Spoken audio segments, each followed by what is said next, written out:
up, everybody? Sorry about the well, I guess you didn't see this, so just get it set up again. First off, my stream deck is not working as I wanted it to be working. I thought I was live like 10 minutes ago, but I'm not, because my stream deck is being really weird. I really got to get my computer issues together. I know most of them are my faults, but it's okay. How's everyone doing today? Rollers, number one, Uno. Good job today. Congratulations on being number one. What's up, silly boy? Welcome. Good job being numero dos. Good to have you. Just getting set up right here. Sharky, what's up, man? How you doing, man? Well, maybe able to get on some Warzone tonight. I'm a little bit free from some of the things that I had to do. Maybe I'll let you know when we get to the end of here. How you doing tonight? Let me move all the stuff over to where I need to move it to. This is not where I need to be.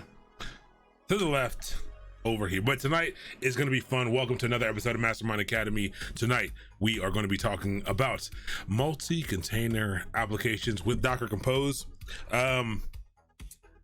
Tonight's topic is a little bit interesting, only in that I found that if you don't have any of the context of a multi-container application, this doesn't make as much sense as I thought it did right up front, but we should still have fun with it.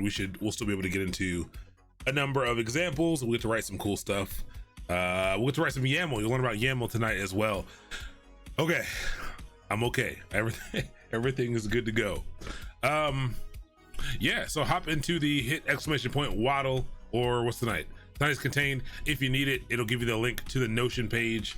There's just a few things in there. There's we're going to be grabbing a link. We're going to be using these links a little bit later, these GitHub repos, so that we can clone them and try some stuff out and modify some things and use some sample applications to get a little further along with, because again, multi-container applications are kind of hard to just make on your own. I mean, we can certainly do so, but and we probably will do one, but probably only one, just because again, you gotta have a use case for it. Sometimes it just doesn't make any sense. I'm gonna pull up the slides and we're gonna get started right at we'll give it a few more minutes. Tonight should be short, I hope. Again, I always mess it up. Thank you, baby, appreciate it. Tonight really should be short. Look at this, I only have 9 slides for you, but that's because we're going to be really hands-on with Docker Compose tonight. This is going to be almost all a Docker Compose night. So we'll be diving in. We'll be using a lot of the tools and things that we've learned so far, but a lot of those will apply directly to Docker Compose. We'll learn a little bit about orchestration as well. So just kind of give you a little super mini, at least introduction to kind of what Kubernetes and Docker Swarm is as well. Man, my glasses are, let me get myself together. I'm sorry. I did a talk earlier today and it went well. I think it went well. I did a talk for Baltimore Data Day, and it was just about Python and polymath Python. Python's, you know, it's a general purpose language, and it's kind of good at a lot of different things. It's kind of a, you know, it's pretty knowledgeable in many domains. So I'll share that out whenever it goes live. I don't know when it goes live, but it was a private session at first, but they're going to be putting it up on YouTube. That was fun. So I'm a little bit tired from I had to stay up late last night to make my slides and stuff, because, you know, I waited to the last minute because not on purpose, just because I was doing a bunch of other stuff, but I did get it done, so that's good. But how's everyone doing tonight? How's everyone doing on this fine Tuesday? It is still hot as ever here in Baltimore. I don't know where y'all are located, but this heat wave is out of control. Let's see, Baltimore weather. Let's see what it's gonna be like for the rest of the week, because I'm looking forward to riding my, okay, so, you know, it's still gonna be 96, 95. It's gonna storm tomorrow, but I was planning on riding my bike in. But it might be kind of nice if it rains. It doesn't look like it's going to thunderstorm, so that might be okay. So that looks good. I will, it's gross though. Look at the temperature over time. So I guess, you know, I'm gonna try to head out right in this time frame right here, so it's nice and cool. You know, I can get my heart rate up, you know, do my Lance Armstrong thing. yeah, do my little Lance Armstrong thing and then go work out. And then the problem is to get back to stream, I gotta leave like right in here, and it's gonna be pretty warm, but it's okay. I'll be in the air condition all day. I'll be drinking plenty of water. It's also not that far of a ride at all. Not really an issue, but we'll see. The humidity is in fact a problem. I don't love it. Raining and 96 degrees. I agree, that's strange. Yeah, and it is around the same time. It's very weird. Very weird. That means it's gonna make like this time very gross if it does in fact rain. It's just gonna be like this for so long. That's the problem. Let's look at the 10-day real quick. Oh, look at these numbers. They're pretty crazy. And the problem is that the air condition, like, it keeps up, but like not really. Like when it's just this hot for this long, like your house just keeps getting a little bit warmer and a little bit warmer, and it's gross. Yes, Baltimore is pretty humid. Sin City, it does get pretty humid here. Don't love it. Humidity is what kills me. I can't tell you if I have to wear pants. If I wear pants into the office so I go to the gym, shower at the gym. The walk from the gym back to the office is like 2.5, 3 blocks. Maybe 4, maybe more like 4 blocks. And it's like a 10-minute walk, and every time if I'm wearing pants, I'm disgusting. It's gross. I'll just have taken a shower, and basically my walk will have given me another shower because it's disgusting. So I hate it when there's heat like this, but luckily no one is in the office, so that doesn't really matter. So it's kind of fine. I just feel gross for the first half of the day, but maybe I'll figure something out. Maybe I'll think of a solution for this, but it is pretty whack right now, and I will be dying right now without a ceiling fan because my desktop puts out such a substantial amount of heat. Like it's ridiculous. If you close the door to this room and leave the desktop on, like it will get absurd in here. So I might have to get I have to put a window unit up here or something, just to kind of keep things a little bit cool, so I don't do any damage to, my baby down here. It's really my nice little build, but all good. What's up, Heisenberg? Frosted Donut, good to see you. The She Boss, welcome. Good to see your name. Always excited to see you show up.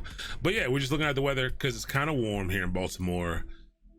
But I think we should go ahead and get started. The sooner we can get out of here, the better, because we're on day 5 of 6. We're almost there. We have one more time. We are doing the Docker deep dive. It's really funny that this is called Docker deep dive. It is in fact a deep dive into Docker, but Docker goes so much, containerization goes so much deeper than what we're learning here. But we are learning, we really have learned kind of all the things you need to know about Docker so far. Now we're going to learn about multi-container applications. And there's always a few odds and ends in there, but all the really important things that you can use to get things done, that you'll need in the work world, we've covered, honestly. And so this is where, starting tonight, is where Docker kind of gets powerful. And we'll take this and we'll take what we do next time, and we'll start to move into some bigger things like that container orchestration that we're going to talk about tonight, so we can learn how to do all that stuff with Kubernetes and ECS and everything else. But the She Boss, your consistency is key. Your consistency is amazing, and my appreciation for you will never waver. Thank you so much for the gifted sub. Please, Relic Noon, please thank the She Boss for the generosity, for the love and the support. Thank you so much. Oh yeah, Threadripper Battle Station and a climate controlled server cab. That's what I need. My temps are amazing, but the cab puts out so much extra heat in the room. Yeah, my computer temps are actually really good, but it puts out monstrous heat into the room. It is ridiculous. And, I didn't really, so this was fine because originally this desktop was in the office, and now I brought this desktop home. And I'll probably keep it that way, to be 100% honest, unless I start streaming from the office again. I would rather not stream from the office, but we'll see. I need to be home, at a reasonable hour. So yeah, but it does put out a lot of heat in here, but all problems that we can solve. We get a little bit of water and let's get started. Also, I really do want to build a Threadripper build. I should have gone with a Threadripper. Well, no. At the time when I bought this one, the only Threadripper they had in stock was the 3990X, and it was $3,990, and I said nope. I'll take the the measly $750 processor instead, which still hurt, but I still love it. It does a lot. I've been pushing it to the limits lately. I'm going to talk to you guys about that. I'm learning some things, and I'm actually putting this computer to some use finally. Since I'm not editing videos yet, just due to time, but soon this thing will be pumping out videos. Soon this thing will be doing some machine learning as well, crunching some numbers, doing some processing. It's going to be great. But I got some exciting stuff coming around that. But let's go. Today, once again, everyone, today is Contained. Welcome to day 5 of 6. You are in the last week of this mini excursion. There'll be more to come. We're not starting the next excursion next week, but I'll tell you that. I'll give you the info on that. We'll start the week after. We're streaming Monday through Thursday next week as well, but it'll just be something a little bit different to give people time to come in on the other ones. But yeah, just more information will come out about that. Just so there's a lot going on, all good stuff. But again, I told you I'm in that last countdown phase. We were in the last 60 days, but something happened and some things got pushed out. We're still in the last 60 days. Now we're back into the last 60 days, 58 days to be exact. I gotta fix the autofocus on here because I think I have it on manual focus right now. But 58 days. We're working towards the countdown. So yes. What's up, IJB that boy? How you doing tonight? What's up, Trait CO? How you doing? Frosted Donut. Absolutely. Let's go. Let's get ready with the Docker Compose tonight. So today's topics: container to container communication. So far, we have been running one-off containers, single containers that do specific things without any real other outer container dependencies, or without containers needing to speak to each other. We are going to talk about that tonight, which leads us into that needs to happen for multi-container applications. And then we'll get into Docker, intro to container orchestration a little bit. We're just going to lightly touch on container orchestration because it's pretty important as we kind of move along. And Docker Compose, although not really an orchestrator, it has some of the concepts of container orchestration. And I think it's just a good segue as we're moving into Docker Compose to understand what container orchestration is as we kind of move along in the topics and the things that we're going to learn container wise. So what's up, Paul Blart? How you doing? So let's get started. So number one is container to container communications, which is really nice. Also, I just wanted to let you all know that tonight we're bringing back the whiteboard. I'm not going to use it right now. Is it working? It is not working. Okay, there we go. It is working. So we're bringing back the whiteboard. I just keep forgetting to plug in my iPad. It's never charged when we need it. But we'll get to that. Just wanted to give you a little I don't know what we're going to use it for yet, but we're going to use it. We have the stuff, we got to use it. But container to container comms, I didn't you know what I did not change. Well, this one still works for this, but I don't think I changed all the gifts, so we will change them real time. You already know this silly container to container communications. So this used to be a different thing. So we used to have to manually link containers together for them to communicate with each other, but that's old school. We've got networks now for that, and so what you would have to do for one container to speak to another container is you'd have to explicitly put a link in there, and that would come in your Docker run command. And so let's take a look really quick. Let's go back out of here. Let's go into contained. And what you would do is, let's do a Docker help. There used to be, I don't even know if they ship it. I don't even know if it's an option anymore. But let's see. You would do a Docker run -itd Ubuntu. Sure. And then we would do it again. But instead this time we would do like a -- link, and then I think you would do an equals, and maybe you would do like this, and that's going to be wrong because that's not enough things. And so linking would allow, would basically do some magic and set up some routes and some networking communication layers so that one the one container could speak to the other container so that they could transfer data in between them over whichever port or protocol you determine to be open and exposed. And so that would work, and so that'd be interesting if this actually worked. How can we check if this actually worked? Let's inspect. And so this is an old legacy feature. I believe it's still around, it's still available for you to do, but there's no need for you to do it. But let's see if we can see what's happening here. I'll do a Docker PS, and what I'll do is the newest one is this one. Let's inspect this container really quick.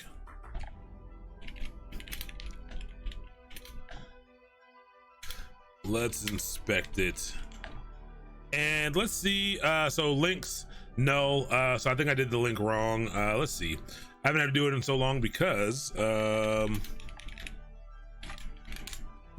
don't have to actually do it. But let's see if there's an old example. No, this is, see, they're using the way it's supposed to do dash link. Oh, this is in the Docker Compose. Well, you used to could link it. I don't remember what the syntax is, but not really important because, oh yeah, it is dash link. Oh, and then I would need to call another, okay.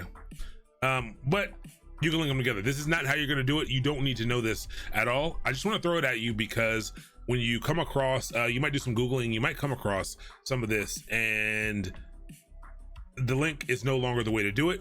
Containers can communicate via IP addresses and host names. We've actually seen this before already, as long as they are in the same network. And so we talked about some of those different networks. The Docker, the default network that we have here is fine. And so these containers actually have the ability to connect to each other over this bridge network that is available.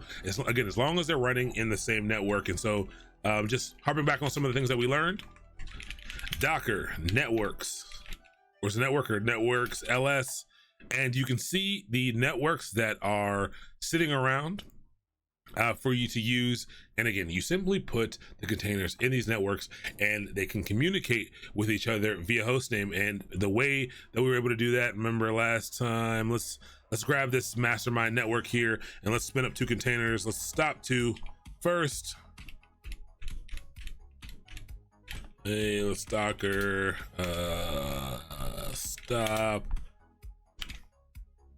$sign Docker PS -q. Let's stop these really quick and let's start up some things really quick. So let's do that again. What containers do we have? Docker images, or what images do we have to work off of? Let's run one Nginx and let's run one Ubuntu, I guess, just for fun. Docker run -itd Nginx and Ubuntu. And what we can do is we can log into one with the Docker exec command. Let's go ahead and log into this Ubuntu container really fast.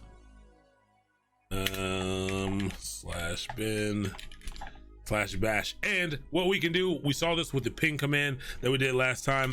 You can ping the container ID because the container ID is in fact the host name to determine if this thing is up. I do not have ping available, but we can install it really quick. There's a number of other ways. I can actually curl, I'll wait till this is done. I can actually curl this container as well, using that host name.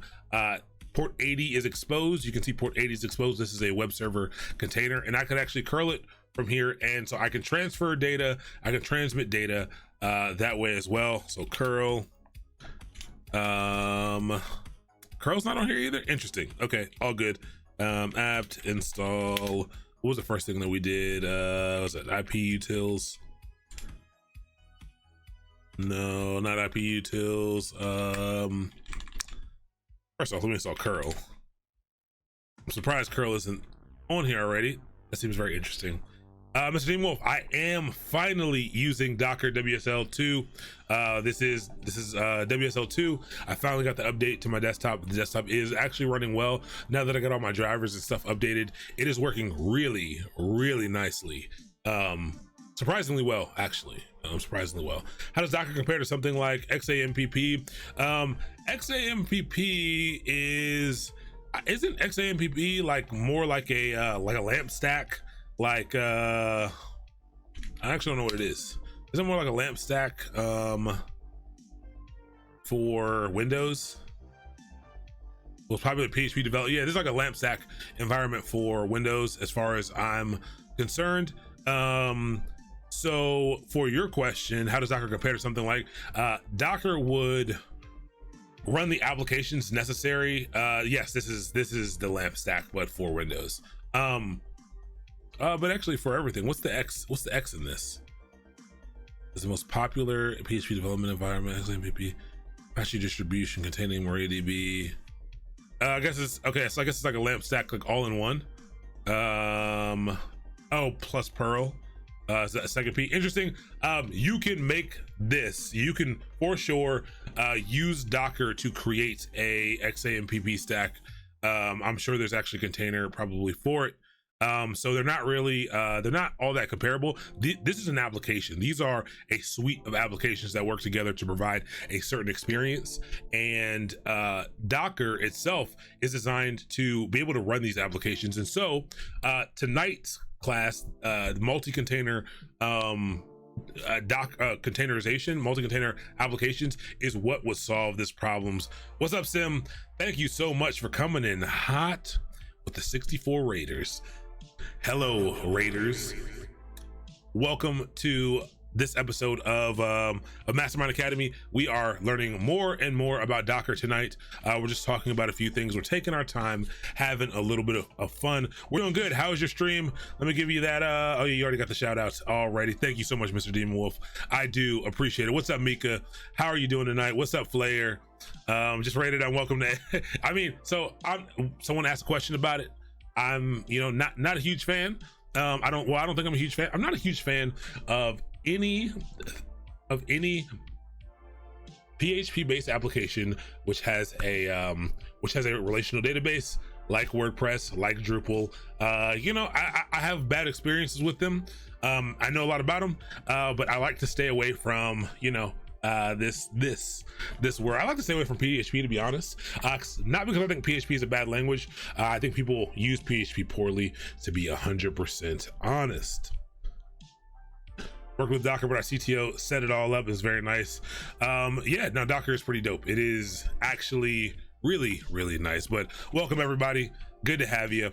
But yes, you could set up an XAMPP stack. Again, I don't know what the X is in here. I'm wondering what the X is, but you could set up a stack with Apache, MariaDB, PHP, and Perl using Docker. So you could run. There's probably, you know what? Let's just check right now. There's probably one already around that you could use, and someone's already built a container that has this functionality. So yeah, that's it. That's it for that. But really, Docker networking is back to how containers are going to communicate with each other, just like a normal computer would. Again, as long as they're stuck into the same network. Remember, when you do that Docker run command, you can add that -- network equals and the name of the network you want to make sure that two containers that start are in the exact same network. If you start one up by default without specifying that, they should also go into the same network, and you should be able to access them no problem. And so cannot resolve host. It should be able to resolve that host. Let's see.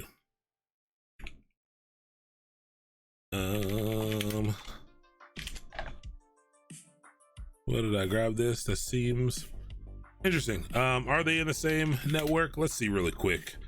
Let's Docker inspect 5 network ID 682B, and let's check the other one. Docker inspect 6. Multiple ID is found with 6. Really?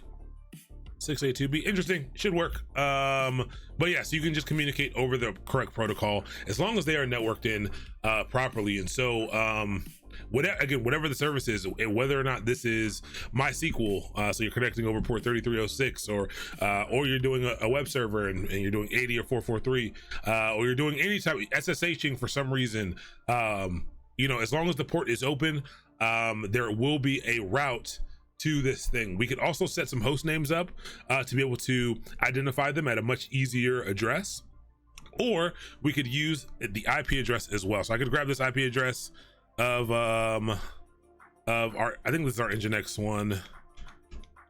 Let's see really quick. exec-it. Let's go into 5, and we can try to ping. I forgot I didn't have ping. What did I just have? Curl.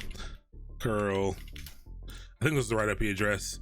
Yeah, and so there we go. So this reaches out to this. I actually use the IP address, and this shows that it's routed to that Nginx container. So what we do receive back is the actual HTML from Nginx, and these two containers are connected together. They have routes in between them that allow them to contact each other.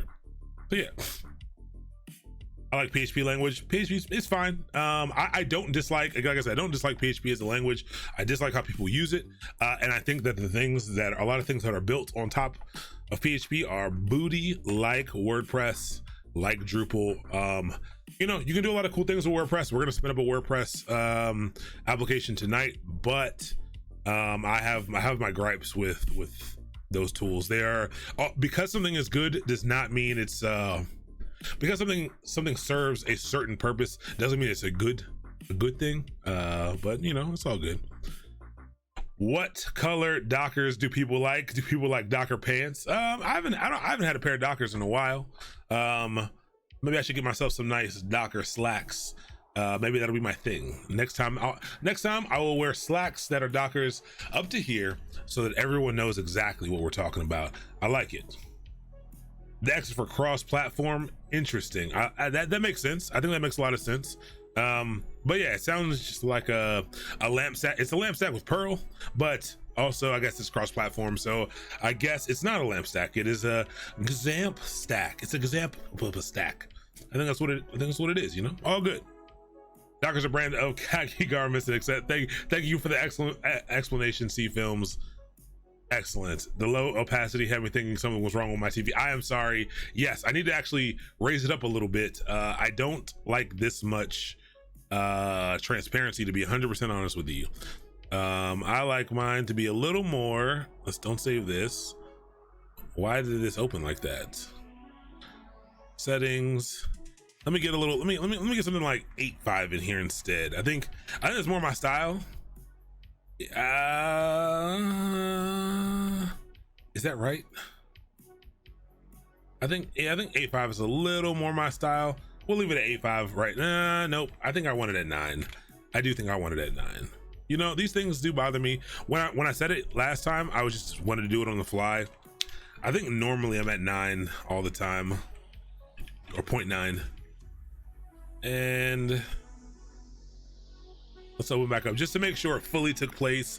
And yeah, there we go. Maybe I did. Is it actually even still transparent? Yeah, it is a little bit. Maybe 0.9 is too much, but we'll leave it here for now and get rid of this here. Okay, so those containers, we're talking to each other. Yeah, there's a little bit going on there. All right, so that's container to container communication. Just use the networks as long as they're in the same network, and as long as they're in the same network, they can communicate with each other, unless they have the network type of none, then they cannot. So make sure you're not using that none network. If you're using the bridge network, if you're using the host network, they can speak to each other. Now, number 2, orchestration. This part is a lot bigger. This concept of container orchestration is a lot bigger. And what orchestration allows for is, you've seen how difficult it is for me to simply run a couple of commands to run 2 containers, right? I had to, I ran 2 different applications, and I didn't really do anything with them. I kind of ran them standard. But what if I needed to attach some volumes? What if I needed to specify a different network? What if I needed to publish a couple of ports, a couple of different ports? What if I had to specify a few environment variables? Your command could easily, like very, very easily look like this. Like a single command could end up looking like this long. Not a problem at all. It's very easy to get there. And that's very annoying. And that's for one thing. And if you need to deploy something else, you need to put together a different command. This is where this is going to be where Docker Compose comes in. This is going to be where Docker Orchestration comes in. One of the places. So containers are small, and they're designed to run their tasks, but because they're quick, because you can move them around quickly, they're also they can be chunked together to provide an experience of clustered applications, and you don't want to have to manage hundreds or thousands or tens of thousands or hundreds of thousands of these containers. And I'm not joking when I say that, when I say people are running tens and hundreds of thousands of containers at a single time. And so you need something to handle that for you. You don't want to be managing those. You don't want to be watching for if a container goes up or down, moves left or right. You want to make sure, you just want to say, hey, I need these things, and an orchestrator helps you get all that set up and manage that for you. So what is orchestration? Container orchestration is the automatic, this is a key word, automatic process of managing or scheduling the work of individual containers for applications based on microservices within multiple clusters. That part's not important. You can ignore the microservices within multiple clusters thing. What I want you to focus on is the automatic process of managing or scheduling the work of individual containers for applications. Again, automated process where you manage and schedule the work of individual containers for applications. And then the widely deployed container orchestration platforms are based on open source versions like Kubernetes, Docker Swarm, and commercial version of Red Hat OpenShift. So this is where the hype of Kubernetes comes up. This is why Kubernetes jobs pay so much. Look at this. Let's go to Kubernetes. I'm just gonna type in engineer salary. Let's just see what pops up, and a large number pops up. This is why Kubernetes is super hot right now. Container orchestration is super hot right now. Big dollars as the average here in America. I'm in the US. And this is absolutely a salary that you could earn if you know containerization and Kubernetes well. But this orchestration platform, and why are people paying so much? Because if you can command something like Kubernetes, you are able to deploy and understand how to automatically manage, thousands, tens of thousands, hundreds of thousands of containers that help support applications that your organization needs. And so it makes it really easy to do at scale. So not really what you want to use to run, 1 or 2 containers or even 5 or 10 containers. Overkill, way too much overhead. I don't think you really want to use it for that. It's not really made for that. But what it's used to say, hey, I need web servers running, and I need 4,000. I have a cluster of data center servers, and I've got 25 servers, 25 gigantic servers across a couple different data centers, or a couple different places. Let's not say data centers right now.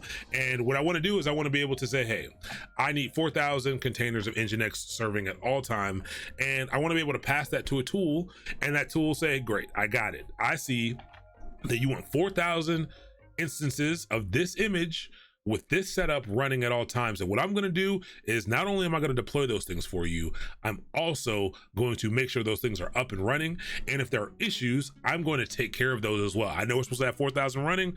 If 100 are having problems, I'll kill them off.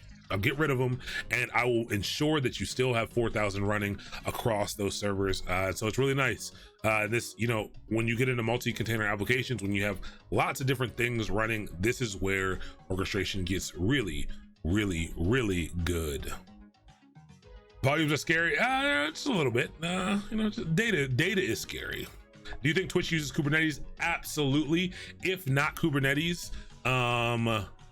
some other containerization platform, I absolutely think that they do. So yes. or Kubernetes is in fact an orchestration tool. We're going to see some of those tools in a second. I have a single server cluster running Kubernetes. I mean, probably it's probably overkill, but you know, if you're using something like Minikube, makes sense. If you want to learn, if you're just messing around, yes, a single node is all you need. Single server cluster, no big deal. But you know, it's Kubernetes is not. Kubernetes is great. Container orchestration is great. It is not always the answer. We'll talk about that more when we get to Kubernetes. We will run a Kubernetes course, and we'll talk about when and why to use Kubernetes. But I'm just introducing you to these things. And so other orchestrators, that Kubernetes is not the only orchestrator. It has become the most popular one. I will say this right now, although I do not believe Kubernetes is the answer, I still have not found a situation yet where in real life where I've personally gone and said, hey, Kubernetes is the answer here, let's move to Kubernetes. I do think it's a great product, but I will tell you this: it has been chosen as the golden child of the industry, and Kubernetes is going to be how applications are run for a while. Like this is it is going to be the standard, I think, for how applications are run. Whether or not it's the right answer, who knows? It's what the world has chosen. And so I do think, if you're looking for skills, if you're looking for money, Kubernetes is, I mean, there's only upside to learning it. Like there's no downside to learning. There's no, oh, what if the industry goes in this different direction? There's no other direction. There's no other direction. Kubernetes is the direction right now. Again, whether or not I think it's the right direction, it is the direction at this current time. But Swarm, this is Docker Swarm right here. Docker Swarm comes out of the box, so does Kubernetes now. But Docker Swarm was an orchestration tool that was built from, you know, right out of the Docker project itself. It used to suck really bad. It used to be awful. And what they ended up doing is people, you know, like, hey, this is terrible. It was like, for a long time, it was never production ready. Like you couldn't really use it for anything besides a little bit of development. And then, you know, Kubernetes got great, so they invested some time and energy into it. And now Swarm absolutely is a viable container orchestrator. But again, I will be honest with you, I wouldn't spend my time, if you're just hopping into this stuff, I would not spend my time learning Swarm. I think it was a good option when Kubernetes was much more difficult to run, but the industry has shifted, tools have come out, and Kubernetes is a lot easier to get into and to run.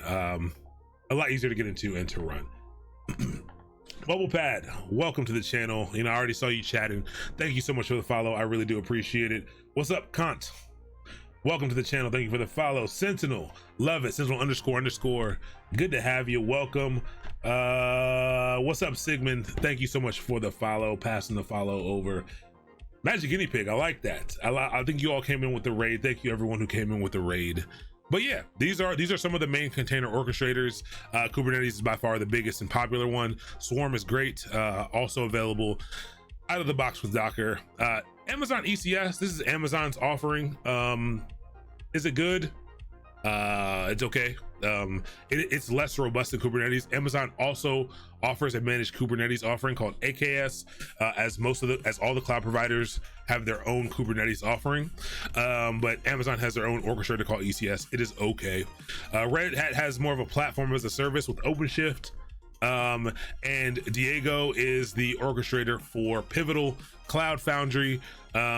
Just wanted to give you, just show you a couple. There are more orchestrators. None of them are that important, to be honest. Like Kubernetes really is, it's the one, to be 100% honest. How do you feel about using Kubernetes on IoT devices? Cream Blast. So there is K3S, which is a lighter version of Kubernetes. I think so surprisingly enough, I think it makes sense. IoT devices are small, and the distributed orchestration nature of something like Kubernetes, I think makes a lot of sense actually on distributed IoT devices. So I actually think there's going to be a lot of use case for this in the future. I think it's going to make the management of clusters of IoT devices much easier. And again, I think things like this, like lightweight Kubernetes, is really cool. So I think it's pretty cool. Kubernetes case costs can rise quickly 1,000%. If you try to learn Kubernetes on AWS and you spin yourself up an AKS cluster, I think automatically you need a large instance, and I think automatically it's going to be, you know, if you run it for a month, it's $300 and something. Just for the control plane, not even for anything else, just for that control plane. So it's really annoying. Link for Diego. So Diego itself isn't really something you're going to use. It's actually with Pivotal, Cloud Foundry, and they have a platform as a service. It's a pretty big company actually, and this is their internal offering. So I know surprising amount of people who use Pivotal Cloud Foundry with their jobs, mostly an enterprise offering, but it's not uncommon. It's surprisingly not uncommon, and this is just the orchestrator that they have built in-house for this. No reason to even check it out. I don't even think it's probably pretty proprietary, so there's probably not much documentation on it anyway. But yes, these are the orchestrators. Now tonight we're going to be learning about Docker Compose. Docker Compose is not an orchestrator, but it does begin to provide us some of the features that we're looking at when we talk about container orchestrators. And really what all of tonight is about is, hey, how do I manage applications that are no longer single running containers? When there needs to be more container than just one, what do I do? Even if I need clusters of the same container, what do I do?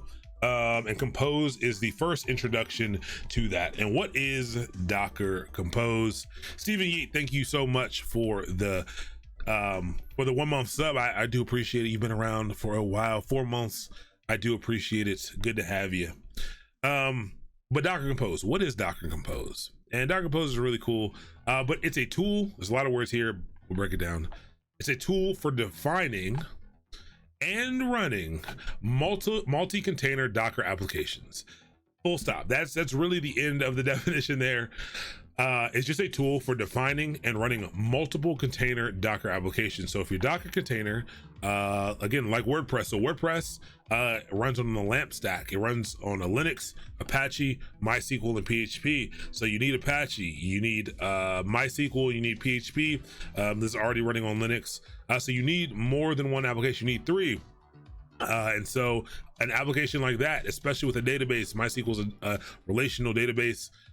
This really helps run something like that easily and effectively.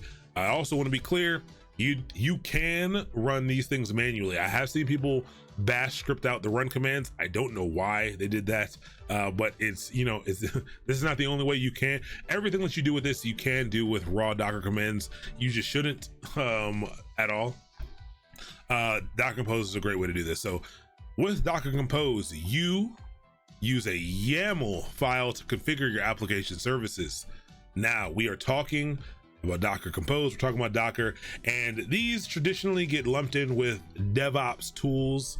And if you're into DevOps, if you're into that type of stuff, YAML is the configuration markup language of choice for most tools. So you'll be writing a lot of YAML. We'll talk about what YAML is in a second. But that is the structure that you'll be writing these things in. But don't worry, you don't need to go out and learn a language. It's nothing like that. It's just a structure for being able to define what you want and how you want it to be.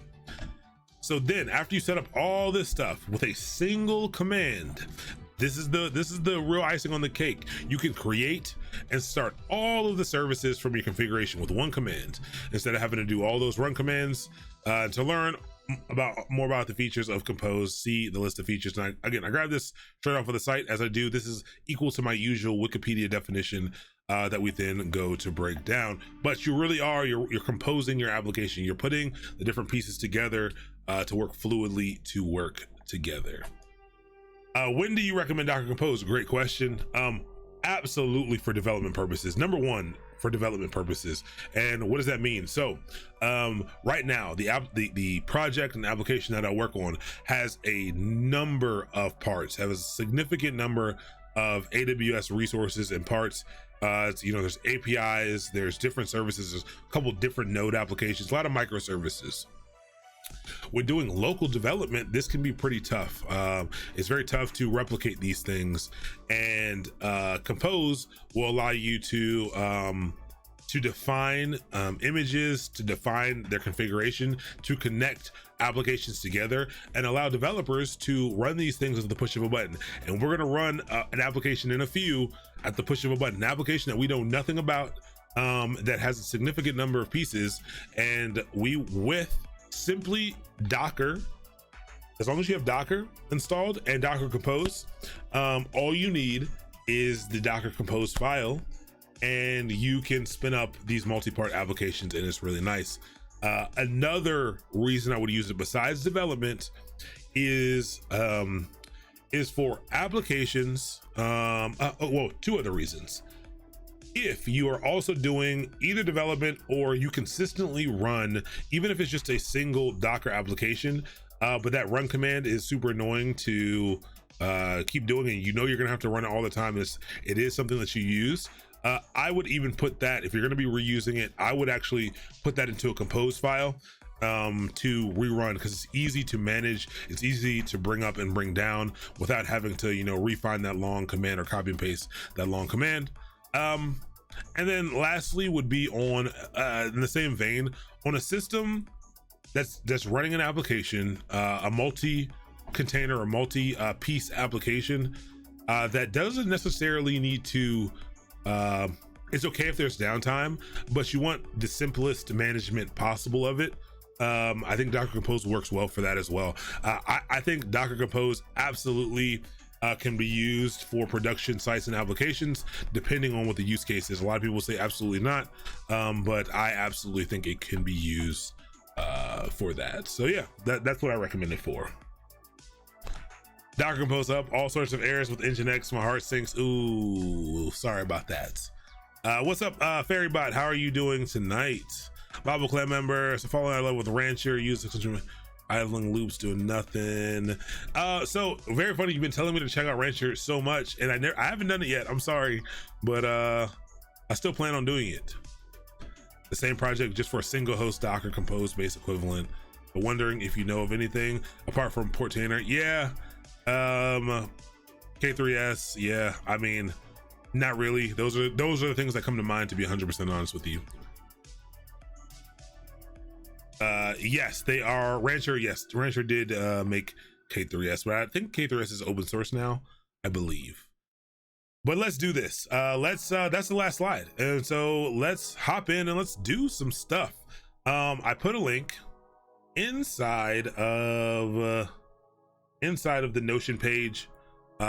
So there is actually, first let's look at Docker Compose now. If you install Docker for desktop for either Windows or Mac, Docker Compose is going to be there and available for you already. So for everyone that's running Linux, like I already have Docker Compose installed because Docker for desktop already gives it to you. For anyone running Linux, this is not the case, but the installation is very, very simple. So I want you to head over here if you really need to get it installed on Linux in the meantime. And there is a one-liner. There's a one-line curl command to get it installed. It'll download what you need. It'll download the script for you, or the executable for you. And then you'll need to run this second command here, but you get on here and you run these two commands and it will install. It's a very, very easy installation, and it will give you the tool. It'll give you the tool, really nice. It'll pull it off for you, not a problem. So take your time, try to get that installed, and then we'll start to run through some things. Also keep this, the link that is in the Notion for Docker Compose. This is going to be a little bit of your reference guide for Docker Compose. Actually, there should be one more slide. Actually, yes, there is this last slide, because there's reference in there for the YAML that you're going to be writing. All right, it's written in YAML. What is YAML? YAML stands for yet another markup language, and so it is a structure. It is a format for you to be able to write certain configurations, and it is very popular nowadays. Why is it popular? It's popular for two reasons. One, it's actually a superset of something called JSON, which is JavaScript object notation, very, very popular format. And again, where have you seen that already? We've already seen that when we were doing Docker inspects. Docker inspect 5. Let's pipe it to JQ. And JavaScript object notation is nice, but it's more so for machines to use. It's key value stores. It's, you know, ID is equal to this. Created time is equal to this.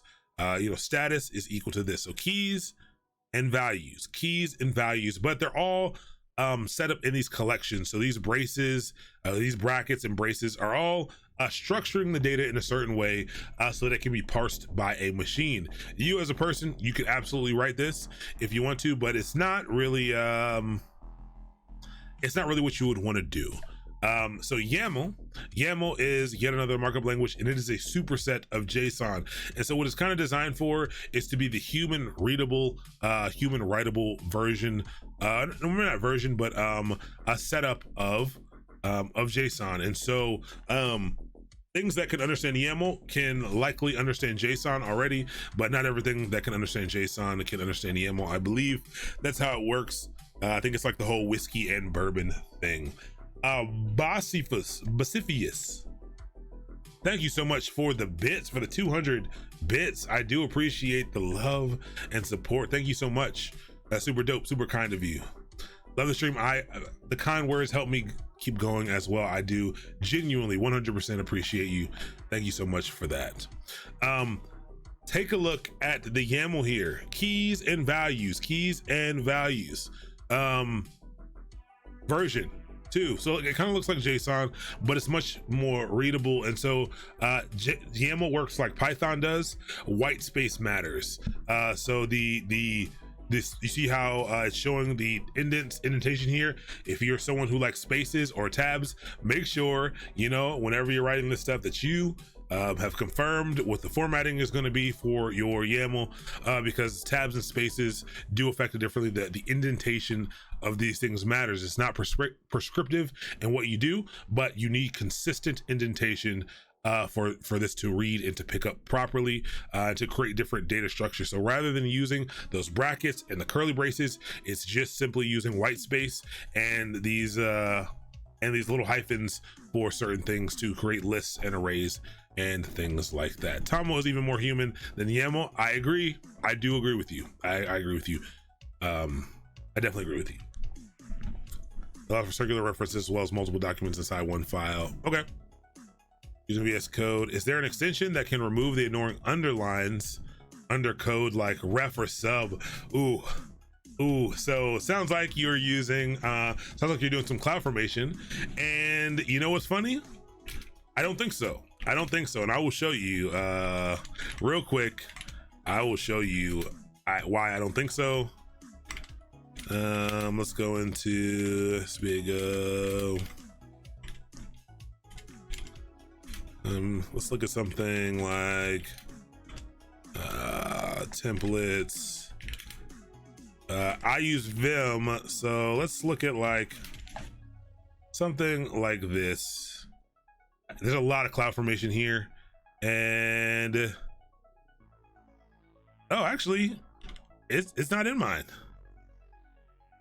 Somehow it's not in mine, but everyone on my team, when I'm looking at their screen, it's really annoying because they all, under all their refs and stuff, they have stuff. But for anyone who's new to YAML, this is a lot of YAML. This is what a lot of YAML looks like. And so look at the structure. Look how the indentations and things matter. And it's really nice because you can start to collapse things based on their setup. Yeah, so it's really nice. You can end up getting a lot of it. It's pretty easy to find things. I find it pretty easy to find things as opposed to JSON. You could convert all this to JSON and it will look wild to you, to be 100% honest. But I don't know that. Are you using version 3 for your YAML? Most of my stuff is version 2. Maybe we'll use version 3 tonight. I don't really know the differences, to be 100% honest. So we're 3 days on a mistake that ended up being YAML issues. Stephen Yeet, absolutely. More times than I care to admit, spending way too much time on things that are actually YAML issues instead. Okay.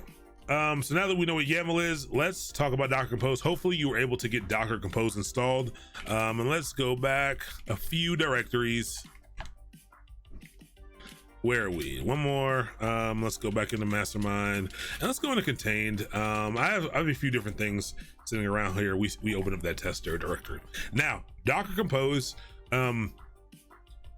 works super well. Once you get it installed, the way that you can confirm that it's there is simply type in Docker Compose dash version like you do with anything else, and it gives you this Docker Compose version 1.25.5.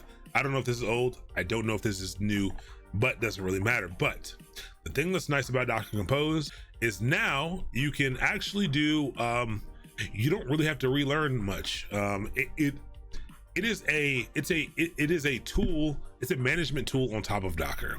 And so it provides a lot of the same features. So with Docker, the way that you see your containers is you do Docker PS.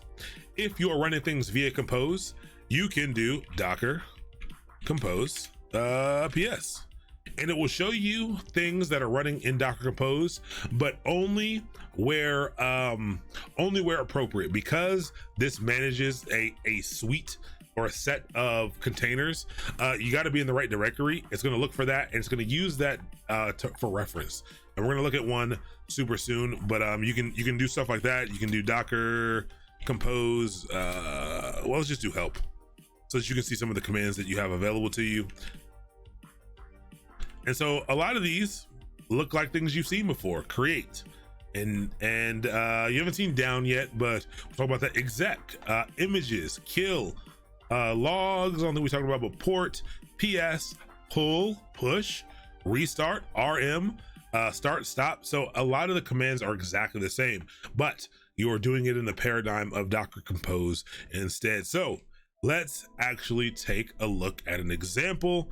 Docker Compose application. Jackie, thank you so much for this sub. Good to see you. Good to have you in the channel. Shout out to Jackie. So Jackie does some streaming, a lot of cool Rust stuff, a lot of cool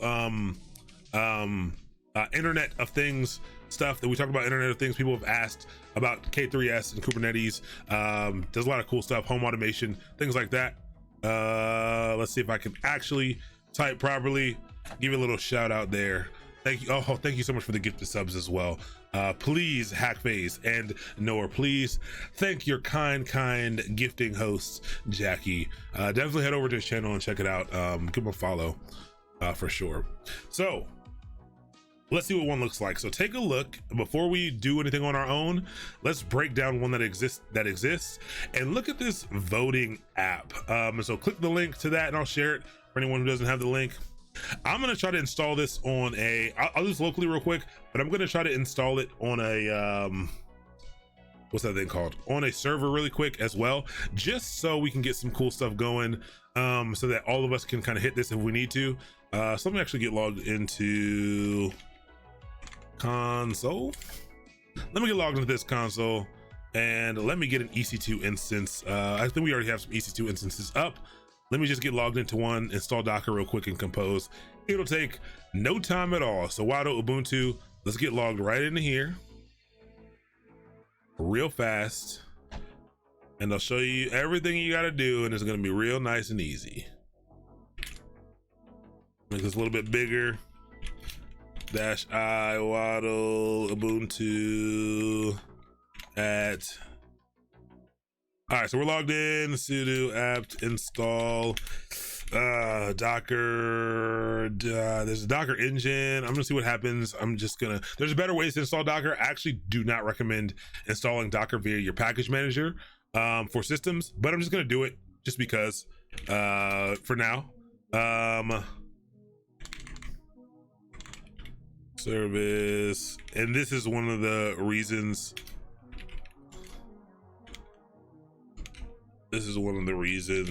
I don't like it. Failed to start, service not found. I'll do Docker IO. because the way the packages are packaged up, they're kind of weird. There's a Docker engine, but there's also like another Docker package, really weird. What's up? The ALB is still running. I haven't done it at all. Are you ever scared you'll download something bad on accident with apps? No. I mean, I've done it before. Am I scared? Not really. I really do, because of the nature of my work. I really do think about systems as cattle.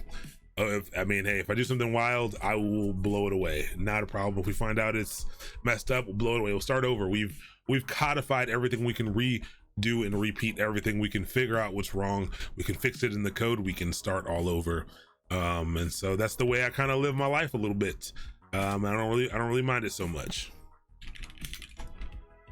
All right, so sudo docker ps. This is gross. Okay, so we have Docker installed here. Real quick, I'm gonna grab Docker Compose from our link.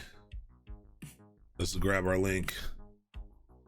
I should have did this while we were talking about it before, but at that time I didn't really feel like I wasn't gonna do this on a server. I was gonna do it locally, but not now. Now I'm gonna do it here on the server so that we can all hit this application, because this application it's a dumb application, but also like it works. So I think it works better if we can all hit it. And I'll do sudo docker. I need to make it executable first.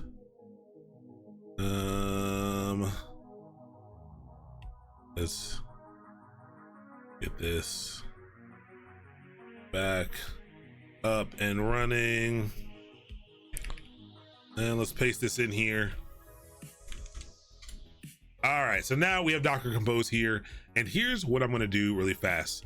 That application that we were talking about, that I put the link in for, I'm going to clone this. And so we're going to clone this from GitHub. If anyone doesn't know what GitHub is, it is a repository the same way we talked about how there's an image repository where we can push our container images.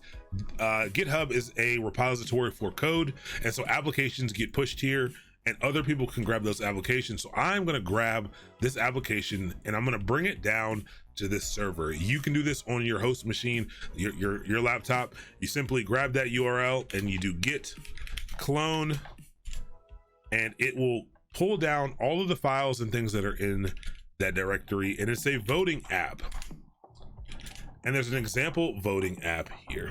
All right, so great. I'll give everyone time to if you need to clone that repo, feel free to clone that repo. Sudo app get virus.exe. Sometimes you need what you need. I'm not here to judge. Tiny bit off topic. Do you guys ever restart or reinstall a server to get rid of artifacts from previous packages, etc.? I feel like my machines always get dirty over time. Absolutely, Liquidor. That is why there's a movement. There's a surprising amount of people who use there's an interesting article about someone who tried using Docker for literally everything on their computer. They only were using containerized applications, even X11 applications to do their work. A little too much for me, but yeah, that when my machine gets dirty and cruddy like that, I'll reset it. I'll factory reset. I'll restart pretty often. It does. It happens. It definitely happens. There's ways to not make it happen, but you gotta be super you gotta be structured, and that ain't me. My stuff's just gonna get messed up. Oh no. Wait, is it frozen? Wait, hold on.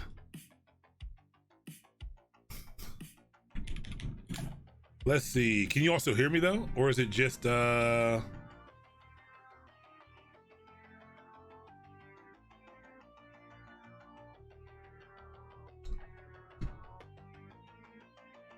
Hold on. It says my stream's still fine, but it is not working.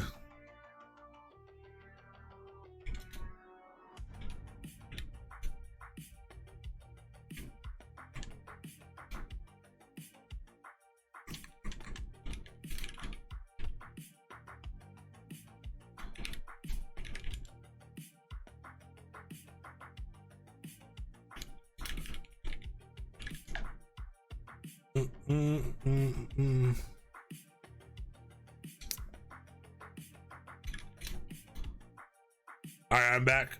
Excellent, I'm back. I don't know that I'm back simply because I'm looking at an ad. So I don't know that I'm back. No, it looks okay. It does look like I'm back. Okay, cool. Yeah, either Twitch had a moment or I had a moment.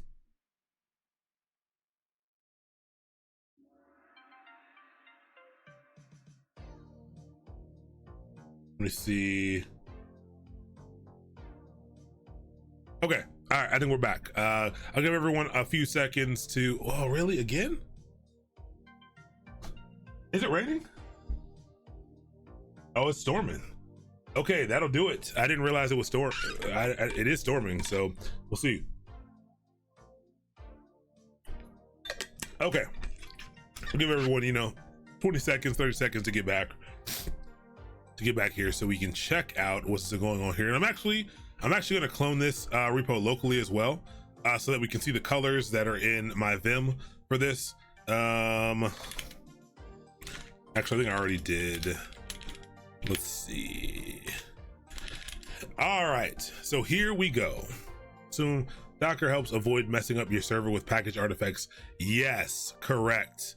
100%, 1000%. So it is a good way to keep your servers clean, for sure, but not really great for your local machine. That's what Snap is supposed to be for some of the newer Linux distributions, but whether or not, I'm not a fan, so we'll see. Stream keeps dropping. Yeah, I think Twitch is having some issues. It doesn't show that I'm dropping frames or that my network is going bad, so I think it's a Twitch thing. I'm looking at Twitch's, maybe I can try dropping the quality maybe a little bit. I'll turn on video stats. Yeah, maybe try dropping the quality just a little bit. No, it's still going for me over here. This is sad. This is an exciting piece, but we'll give it a few.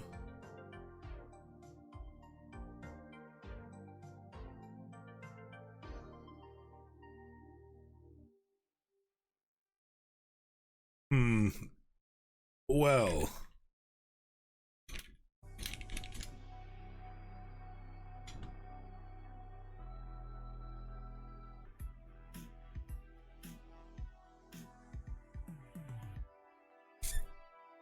what's happening? Try. All right, try refreshing again if you can.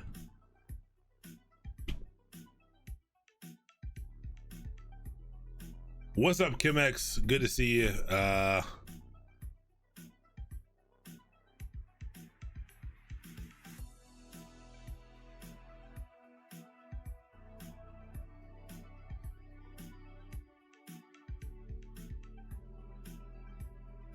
I'm back now.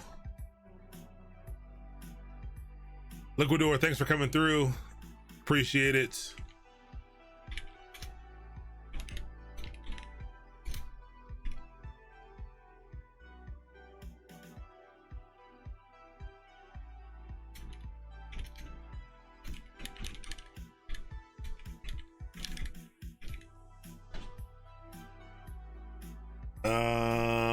But it seems back. It's kind of back. Huh. It seems like it looks okay. I'm gonna just start moving. This is being recorded. I'm just so that would have that was problematic for us. Installing node modules was problematic, and pushing containers was problematic for us. So I actually was streaming through a second computer for a little while, but I have since fixed that, and I've really just upgraded my internet as not to consume all of my bandwidth. So yeah. All right, let's see what we can do. I'm just gonna go. I'm gonna go for it. For the people who are here, I'm very sorry that there are network issues going on, and hopefully it gets caught up to what we're doing. But first, let's take a look at Docker. What a Docker Compose YAML does in fact look like. And here we do in fact have a Docker Compose YAML. and it's looking kind of nice here. And there's a bunch of stuff in here. This is actually a fairly I wouldn't say fairly large, but like it is there's a fair number of applications in here. So there are a number of services, and this is how this gets broken down. This top level item here is services. These are going to be the different it doesn't account for the number of containers. It counts for the number of different applications that are going to be moving, and so that are going to be running. So we have one application which is vote, we have one which is result, we have one which is worker, and we have one which is Redis, and one which is the database. So we have a bunch of stuff here, and so they're all running off of different images. So each service has to be chosen from either a different image or a different Docker file. You can either build or you can use an image to do this. So hopefully, maybe we can get this caught up. It is pretty far behind. Oh no, it's not. Mine's caught up. So if I refreshed, mine's caught up. So good luck, everybody. But yeah, so these are all the different things that are going to be running, and take a look at this. So this line here under the service is just the name of the service, and this is pretty important. This name right here will in the network that is created for these things, this will end up being the host name of the container. This will be how the container is able to be communicated through. These containers for vote, the container for vote, you can find over the network via the hostname vote. You can refer to it as vote, which is really nice. You don't need to know the IP address, which is super nice. And the next line talks about a build. And so this line can be two different things. It can either be build or it can be image. And an image, if you want to use an image, then you would specify. So if I wanted to, hey, this service is going to be using the Ubuntu image, Ubuntu latest, this is what I would use. And I would delete this build line. But what build allows you to do is to build the image using this. So it says, hey, when you run this vote container, when you run this vote application, it needs to be built from this directory, and there's a Docker file in this directory that we're going to use to build from here. And so that's really cool. So you can either build or you can use an image, and everything in here, not everything, most things in here, vote's getting built, result is getting built, worker is getting built, Redis is using an image, and the database is using an image. So we have a mixture of things that we're using here, which is really nice. But as you can start to see that, like, all we're doing is defining a lot of things. We are configuring what we want to run. We are setting up basically the shopping list of what we want to happen. And so we talk about volume. So that -v that we're talking about this is how you set up a volume and say, hey, I want the .vote directory to be tied up to the containers/app folder. I want you to create that, and I want you to link those directories. I want to have that connection to the file system so that I can store some data. I want you to map some ports. So I want you to map port 5000 on the host machine to port 80 in the container. And so that's the way you can do some port mapping. And so everything that you can put in that Docker run line, everything that you put in there, you can simply put into here as well, just in a different way.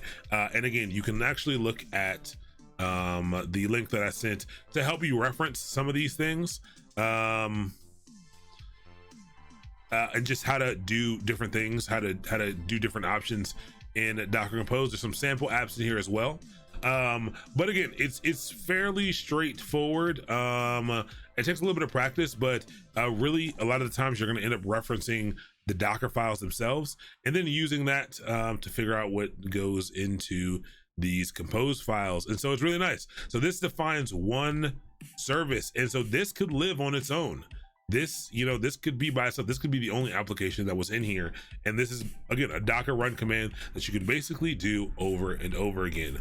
Now, I could, so I downloaded this application.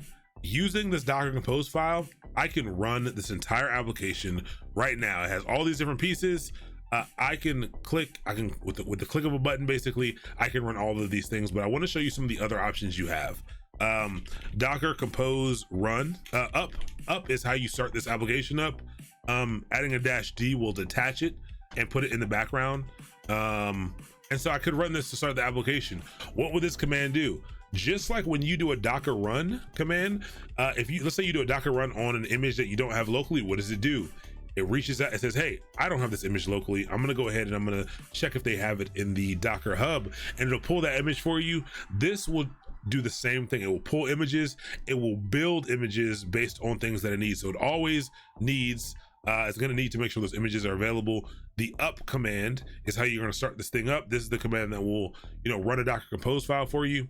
As long as it's called Docker compose. So if I were to run this command, it would pick out this file right here. You can see in here there are a number of other compose files. I would have to specify those. Docker-compose is the default name of the file. And so what I want you to do, what I want to show you is some other things first before we go ahead and do that run command. You can do some other things to prep for this. And so if you don't want it to happen during the run command, you can make sure you have all the latest data by first, for all the images, you can pull all the images that are listed here at once. So if I do a Docker compose pull, it's pulling Redis, the database, and the worker, because these were different services in here that had images assigned to them. So it pulled those things down. So I'm actually going to do that on the server as well. Sudo docker compose pull, and it's going to go through and it's going to start to download and extract those images, which is really, really nice. An easy way for you to grab a bunch of images at once. Whatever's defined in that file, you can do a pull. And then you can also mass build everything. So instead of having to do, a Docker build -t, and then the name, and then a dot, and build those things up each individually, you don't need to do that. You can simply also do a Docker compose build. So a pull and a build, this will get everything that you need. And so what is this doing? How does it know what to build? The way that it knows what to build, again, is that in the Docker compose file,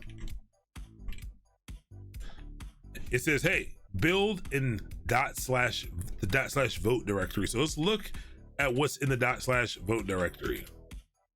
And in here, we'll cd in the /vote. And in here, there is a Docker file. And so it knows to build that, because Docker files are called this is the extension, but it's the name of the file. And so it's doing these things.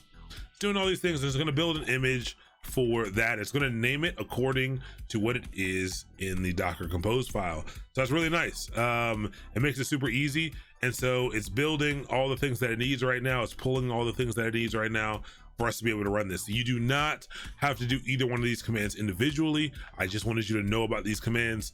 The reason why you would want to know about these is if you're doing local development and you make a change to one of the services, to the code for one of the services. So this is building the Vote app. Let's say we're developing on the Vote app and we make a change to the Vote app. Before you can see those changes in Docker, well, there's some ways to enable hot reload, but what you'll need to do is you'll need to rebuild that container image. And so build is how you do that. And maybe you're writing something and for a long time you haven't updated anything, and maybe there's a new update for one of the services, a new MariaDB update. The Docker compose pull will allow you to get the latest and the greatest, so that you can kind of restart your applications here. So everything's done building, and so now if I just do Docker images, sudo Docker images, because of this, I have these example voting app worker, example voting app result, and example voting app vote. So these were all just built. All of them were just built and named them according to the app. So you don't really have to worry about it. It kind of just does it in the background. I think you can also simply do Docker-compose images. Interesting. I don't actually know what Docker compose images does then. Let's see though. Images is not even list images. Huh, interesting. Not really sure why. Docker compose images doesn't show anything. I have no idea. but you can see all of them in Docker images. It's d-docker images -a.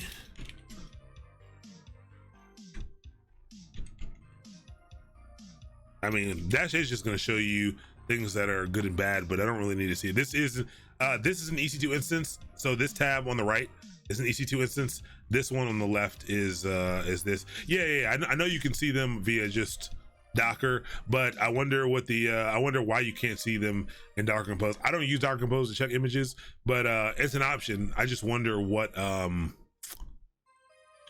that's for. If it doesn't show images, maybe it only shows them when they're running, but maybe we'll check it out. Okay, so we were able to pull everything, we were able to build everything, but really all you would have needed to have done was simply do a Docker Compose up, and we'll leave off the -d for now. We'll leave off the -d. Again, what -d does is it runs it in the back, it detaches it and runs it in the background. If you do not add the -d to any Docker command, it will keep it in the foreground. And what that means is it'll run in your current session. And that means that if you were to exit your current session, this application would die. But what I want you to see is that we're getting a bunch of output from all of the different services. And check this out, the DB is actually the name of an application in the Docker Compose file. So if I go over here and look at the Docker Compose file,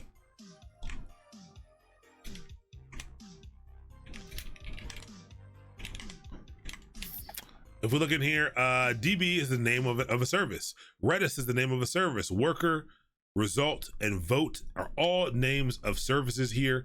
And if we look at this, we're getting output based on these things, on each of the things. So we can actually break down and see what's going on in the logs based on what these things are. So it's really nice. I'm in WSL. I'm in WSL over here in this tab. I'm actually SSH'd into an EC2 instance right here. So a virtual machine here. But so we get some cool output, and right now this is not really going to do anything. If I were to make a request to this application, we would be able to see some logs, and there's a couple different ways to see that as well. But first I'm going to hit Control-C. This application now is dying. I ended that process because I was running it in the foreground. It stops all the applications, so it's going to be no longer running once this is done. And if I do a sudo docker ps, nothing is currently running. So let's run it in the background. Let's run Docker Compose up -d. All right, it's going to detach it, it's going to start everything up, and it's going to kick it to the background. You're not going to see the logs, but there is a way to see the logs. But let's start to use Docker Compose to do what we need to do. And I'm going to do Docker, well, I got to do sudo here, sudo Docker Compose PS. And so if you are running Docker Compose applications, you can see some information that specifically pertains, well, it's Docker, but it pertains to Docker Compose and the stack that was brought up using Docker Compose. And I can see the name of the service, the command that's running, if it's up or down or restarting, and what ports are there and mapped out to certain things. So hopefully you can get that up and running. And so now what it did is it took that file, it took that machine readable file, it took this file right here, and it spun these things up and configured them accordingly. And let's take a look at it to see. The vote application has port 5000 mapped to port 80. And if we look here, the vote application has port 5000 on the host machine mapped to port 80 in the container. And so again, it's going to take that configuration that you configured in that YAML that you wrote, and it is going to build it accordingly, which is really nice. Now, let's run in the background. It will run indefinitely. It'll run until something causes it to die or until I actively turn it off. How do you turn it off? The way that you turn it off is with a Docker Compose down. So you spin up a stack with up, you tear a stack down with down. And what makes it nice is it's a big thing that I underestimated when I first started using this is it does a few things. It stops the container, but it also removes the container. So it stops them all, and it removes them all. Why does it do this? It does this because look at this. It's naming the containers. And remember, you can't rename a container the same thing if the old one still exists on the system. And so Docker Compose handles this naming for you. And that's really nice because now you'll have a consistent experience. You'll know what to refer to your containers as if you need to do anything with them. And so it does all that automatically for you. I won't have any extra messy containers lying around. The cleanup is really nice. But if I want to spin it back up, I simply do this. So this is really nice for development purposes. If I want an application to be up, spin it up. If I want to drop it down, take it down, I do a Docker Compose down. It cleans it up. It's really, really nice. So yeah, it's pretty dope. From previous streams, it seems my images and containers may have disappeared. Oh, that's kind of weird. You can add regular user to Docker group to avoid sudo. Yep, absolutely. We very quickly hopped into I just hopped on the server. I can do that. The problem is we confirmed it when I did it when we first installed Docker, is something's really weird with the way Docker works, and adding to the Docker group does not enable the system doesn't see it properly. Even with a proper reset, you kind of have to reboot. I've had to reboot almost every time to get it to take effect, and I don't want to, it's really annoying right now. I could just sudo root to be honest as well. There we go. That makes it a little bit easier. I'll just sudo root and run it just like this. Only thing is we're gonna lose some cool colors, but that is okay. Meaning port 5000 on your local machine goes to port 80 on the container, correct? So you go to local. So what I'm about to do right now is, this application is a voting app. I'm gonna go into AWS really quick, and I'm gonna open up some ports because this is running on non-standard ports. I'm gonna open up port 5000, inbound rules, edit inbound rules, add rule, port 5000, through 5001, because I think it opens up two ports, 0000. Okay, so now you all can actually go to this IP address, maybe. Whoa, silly boy, thank you so much for all the salt. I love it. I love it. Thank you so much for the cheers, the bits. Good to have you. That's very exciting. First off, that seemed like a lot of work for you to go through and do that, but I appreciate you for it. That's pretty cool. So try heading over to here. Maybe this will work. Let's find out. Okay, that says welcome to Nginx. That's not what, but you want to hit it over on port 5000. So hold on. Here's what you want to do. You want to hit that again, but you want to hit it over port 5000. This is what you want right there. And look at that. There's an application running on the server. I did not do this. I didn't make this application. We cloned this application, and it is now a voting application. And what I want you all to do is start voting. I think you can only vote once, but you can actually change your vote. But what I can start to see is, I think in here, look at this, there is a vote counter, there's a results screen as well. And what this is doing is, you might say, oh, this is just a simple web application, but what it's actually doing, actually keep hitting. I'll teach you another command here, sudo docker compose. If you want to see what's happening, you can do logs, and you can do logs-f, which does a tail basically of the logs, and it does it indefinitely. And so I can just because I'm in a different directory, cd /home ubuntu cd example voting app. And if I run this logs-f, I can see some logs here that are going along. And as you all are hitting this, if anyone else hits it, as you change some stuff, it's going through and it's actually logging what is happening. And it is moving.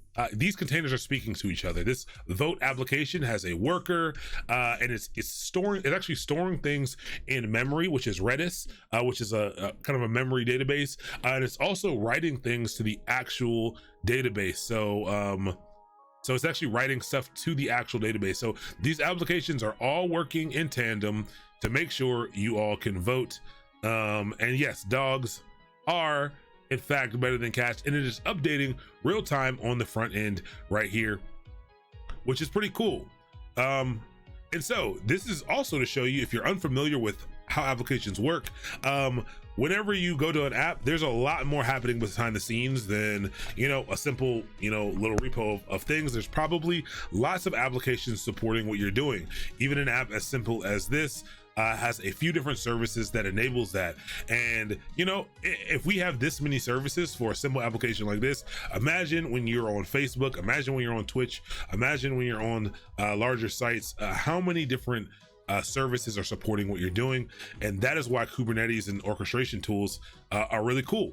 And if this was your bread and butter, if you were making money off of this, it would be really nice if a new developer comes on, for me to be able to just give them this repository, and we were able again to just run this. We didn't do anything, we didn't install anything. We had Docker. Once you have Docker and Docker Compose installed, all you gotta do is run it. You just have to run it. There's nothing else you have to do, and it's really, really cool. Everything's connected up as it should be. There's also in here, let's look at some of the other things that are in this Compose file, because I think that is pretty important. Let's break it down. I don't want to teach you Compose completely tonight, but I want you to start to understand what some of this stuff is in here. Networks. There's no depends on in here, is there? So we're defining some networks down here. Interesting. I'm actually surprised there's no depends on stuff in here. Oh yeah, yes sir, I'm looking right at it. So things like this worker node here, there's some cool stuff you can do, because you might say, all right, you know, what if I need my applications to spin up in a certain order? You know, what if I need them to spin up in a certain order?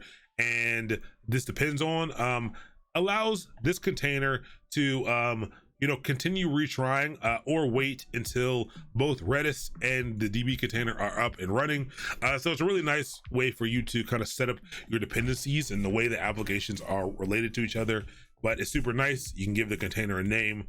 Again, it's really defining all of the things that you can do already in a Docker run command, but you can set them up just like this, and we can easily add in a new service.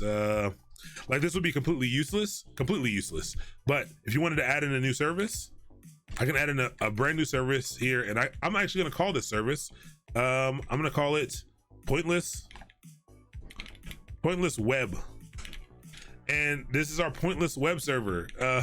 And again, I'm just going to add in, hey, just go ahead and run Nginx latest here. I'm going to leave everything else fine.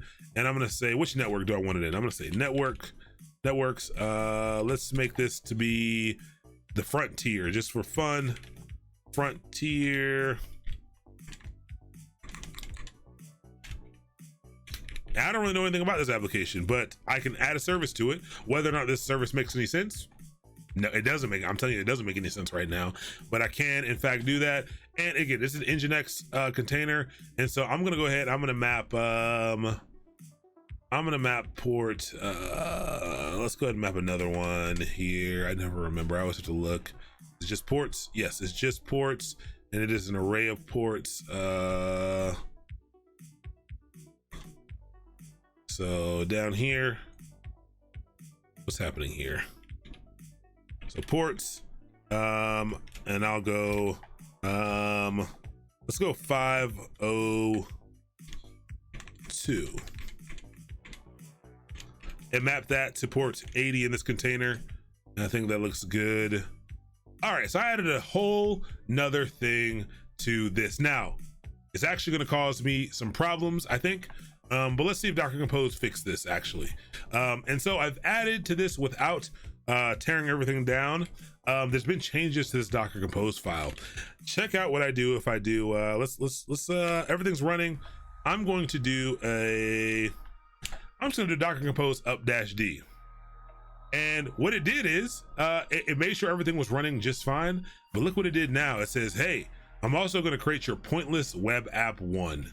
And so what it did, it downloaded Nginx. And so this is actually local. I didn't do this. I did this in the wrong place.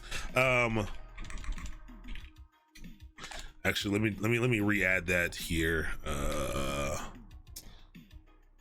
don't need to add it there, but there is a there is now another container running. It's kind of useless, but I can just as easy, like I can very easily add another service to this thing, and now it'll manage it all. And I'll do a Docker compose down, and I'm gonna put that on the other server just so we can actually see that in action.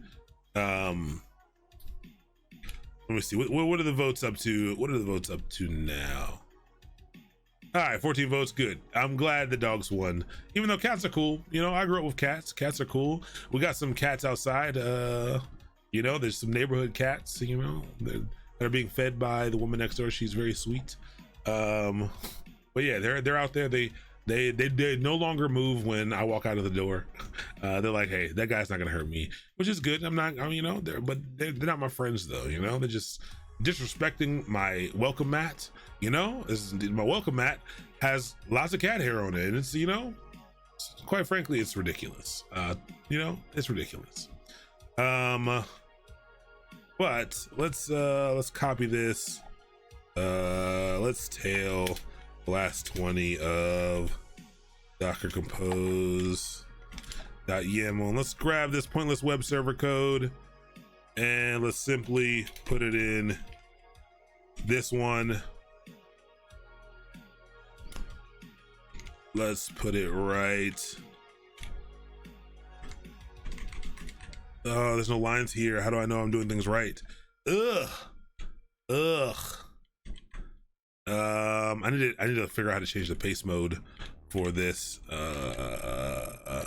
If I do this, will it fix it? No, it won't. Whack, paste mode. Let's see. No, I didn't like that at all. I didn't like this at all. All good.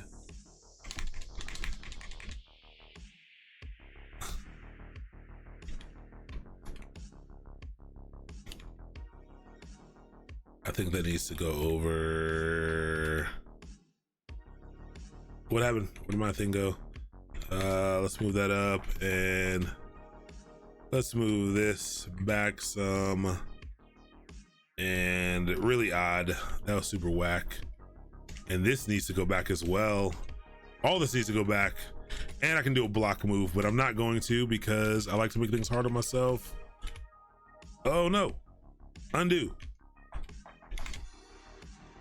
This was not fun. I could have just more easily retyped this, to be 100% honest.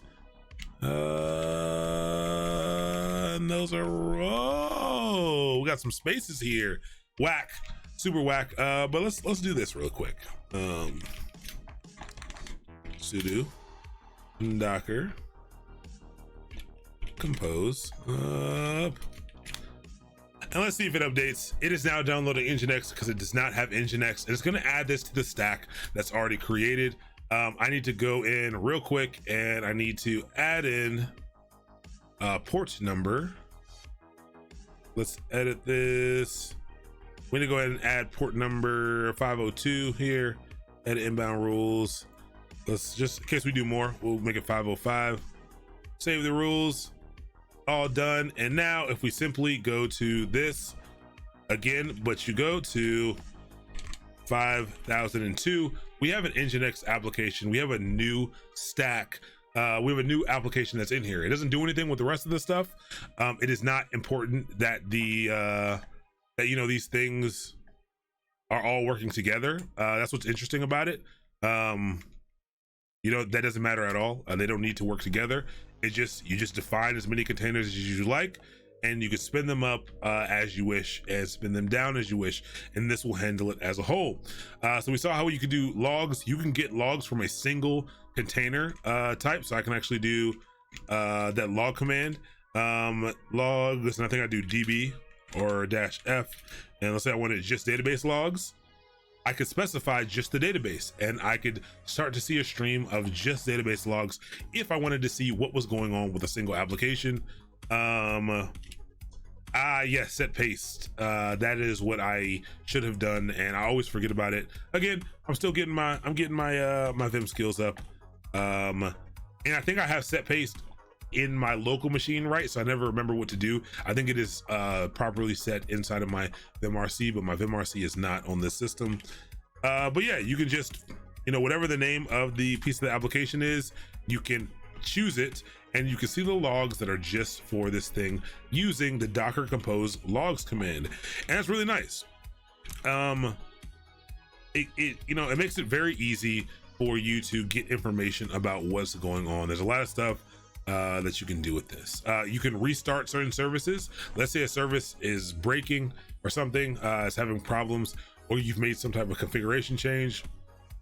You can restart it with the restart command. You can do individual ones. Scale. This did not used to be a thing in Compose, but this is what starts to give it some of that container orchestration stuff. And so watch this. I'm gonna say, hey, docker compose scale vote, and I never remember the syntax here, but let's say I'm gonna do 5. Scale command dash scale equals use with the up command. Oh, so scale's no longer its own thing. Argument service equals num. So I can do docker compose up, and I think I can go dash scale equals 5, and maybe I can set up the actual thing, and so vote. No such service, so not vote. Dash D scale vote. Arguments should be service equals num. Argument scale should be in the format. Interesting. Oh, service. Oh, vote equals 5. Okay.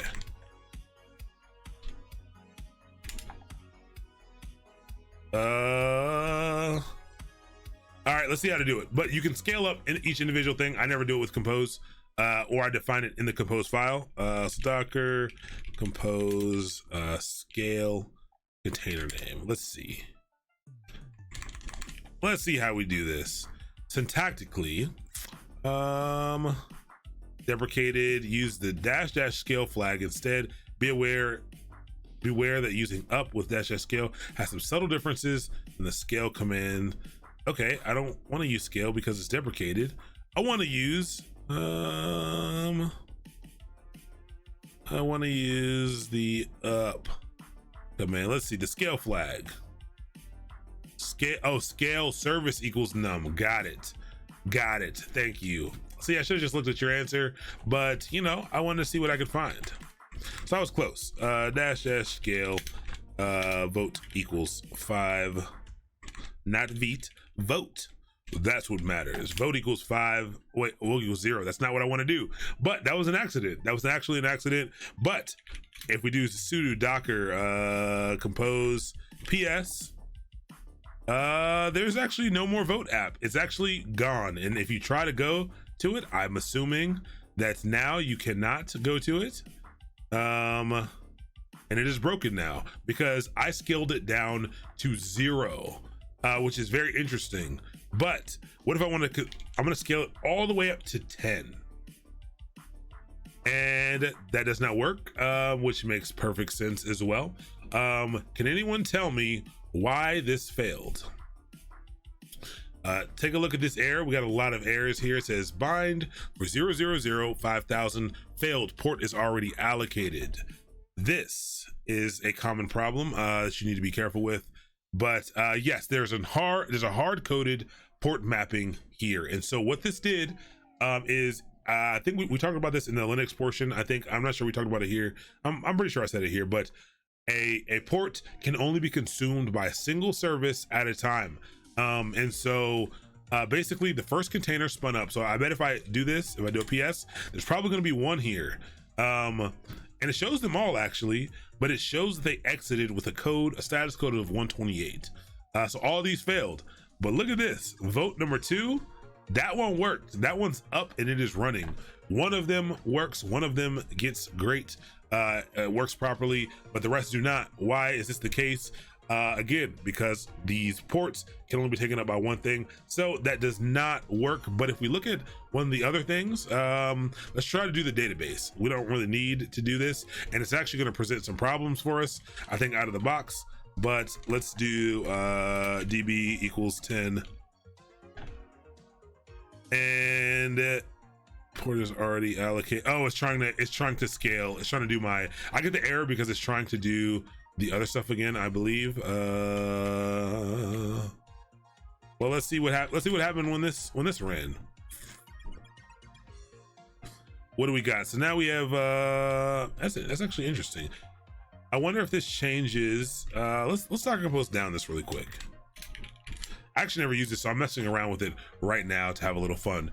But yes, it's port mapping. We can do dynamic port mapping instead, and this will work. Not really useful for what we want to do right now. None of it's actually useful at all. Port 502. Port 502 is set up for the Nginx container that I made randomly. But also just know that if I do another Docker Compose up-d, it doesn't change how many containers are defined within the thing. That up command allows me to kind of override what it runs with. But it's kind of cool. So you can do that. And so if you have applications that are set up properly to cluster properly to work like that, it will set up and it'll manage 10 containers for you, no problem. You won't have to worry about that, and it'll do it very quickly. And so that is, again, where the orchestration starts to come in. You can set it up to restart in the event that they crash, so that you always have the right number of containers running. But it's really interesting. Let's see here. Skill properties are set in memory so that they can, yep.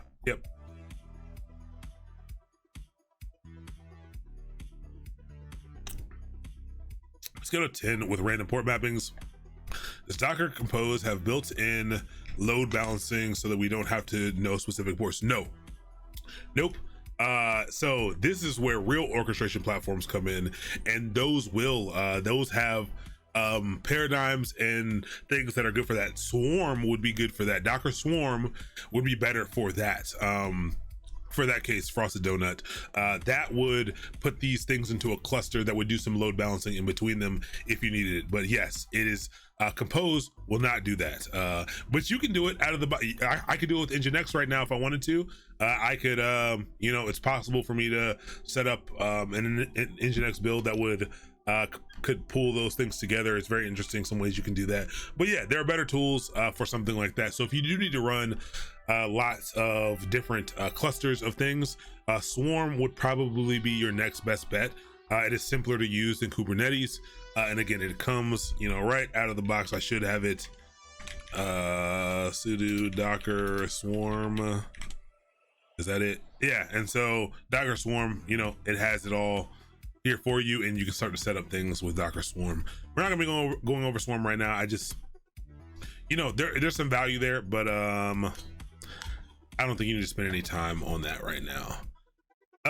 Okay, so yeah, so this, there's a lot of stuff here. Another common one that people set up is let me Docker Compose down this. What? Let me down this. Another one. Let's look at the one that is set up for WordPress. So Notion, and the WordPress one, I just think is always a good first one for people to look at, because one, the amount of code is pretty consumable, and people kind of have a general understanding. A lot of people have a general understanding of WordPress and kind of what it entails. But there's actually only 2 containers here, even though, this runs on a LAMP stack. PHP is actually running within the Apache container. So LAMP stack, Linux, Apache, MySQL, and PHP. So you get your database server, which is this one right here, using MySQL, and you get your WordPress folder. So this holds all the code for WordPress. It holds all the code for WordPress, and it also has the web server on it and things necessary to run WordPress. I've actually seen it also done where you split these things out, but it's pretty interesting. You generally have to use something like PHP FPM to do that. But take a look at this one. We're going to take this and we're going to spin something up with it. But if you ever wanted to run your own WordPress site and you didn't want to pay WordPress for it, you can grab yourself a VM from Lightsail or something for $3.50, and you could grab this Compose file. You can install Docker Compose. That's all the work that you have to do. And simply, you know, I can go right on here to this server and I can say, all right, make sure nothing's running. I could say, let me go home and let me do this. Let's make a directory called my WordPress app, and I'll cd into my WordPress app. I'll vim docker dash compose dot yml. You could also do YAML, doesn't really matter. YML. I'll paste. Whoops. Undo.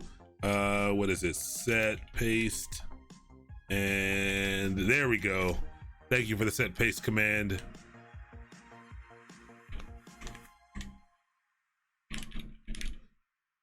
All right, and so I have it in here. Take a look at some of these other things. Environment variables is something that we haven't talked about that much. These are going to allow us to configure some information. So a database has tables and it has passwords and users. And so the MySQL database allows you to configure some of that using these things. And it does this in a cool way. We looked at this using with that entry point. It's using an entry point script, and it's pulling in this information. It's configuring MySQL accordingly. It's running MySQL, configuring it, shutting it down, and restarting it so that all the configuration that you created gets set up properly. And WordPress needs to know that information as well. There's a file inside of WordPress that you must set up that tells it where to connect to the database to. It tells it where the database is, what URL you can find the database at, and it also tells it what database to connect to, what the username and the password is to be able to do that. And so these things are set up here, and see how some of these things match. The database user is WordPress, and so you can change these up however you like. I wouldn't keep it this default right here, but you know, if this is a live site. But look, I don't even have to do any Docker Compose pull or anything like that. I simply run a Docker Compose up -d, and just like this, it'll take care of all of it for me. And once this is up, I will have a running instance of WordPress. Again, WordPress doesn't take crazy long to do anything with, to like install. They call it the famous 5-minute install, but that's assuming you already have the LAMP stack installed. So if you wanted to set up WordPress by hand, if you were unfamiliar with how to do it, it'd probably take you 40 minutes, 50 minutes. If you're familiar with it, it'd probably take you 15 minutes to get it set up. But with Docker Compose, you don't need to know any of that. It is running. And if I do a Docker PS or a Docker Compose PS, I can see how I have two things running, which is really nice. Something, you know, is running over port 8000. Let me open up port 8000 really quick. And in here, in my EC2 instance, and add rule 8000 for everybody. I really shouldn't open it for everyone, but we did anyway. And now if we refresh this page at port 8000, no one set this up for me, please. I'm going to get a WordPress install, a WordPress install that I can go through, and I can set up our, let's call this contained. Username is going to be admin. Password is not going to be that. It's going to be password1 because yes. And I'm going to destroy this in 2 seconds anyway. Confirm use a weak password. Install WordPress. Email can't be weak. info@mastermind.io. You must provide an email address. I just did, and you didn't like it. I'll confirm use. Install it. Already installed. I can log in. Admin. Password is password1. You could all log in too, but you know, try not to. But now, you know, at this port, normally you wouldn't map to port 8000. You would just map it to port 80. But we have a WordPress site set up and running, and it's really nice. You can install things that you need to install. I will say that the paradigm of containerizing a WordPress app. If you're familiar with WordPress and WordPress development, you will be thrown for a loop doing it with containers. It is a different paradigm a little bit, and the way that you have to think about things, the way you have to think about plugins. You can't just install a plugin. Next time you do some stuff, it might not work, or it won't work. Once this thing goes down, it comes back up. You've got to install these plugins through your Docker file. You can't just use the image. So it's a very interesting concept.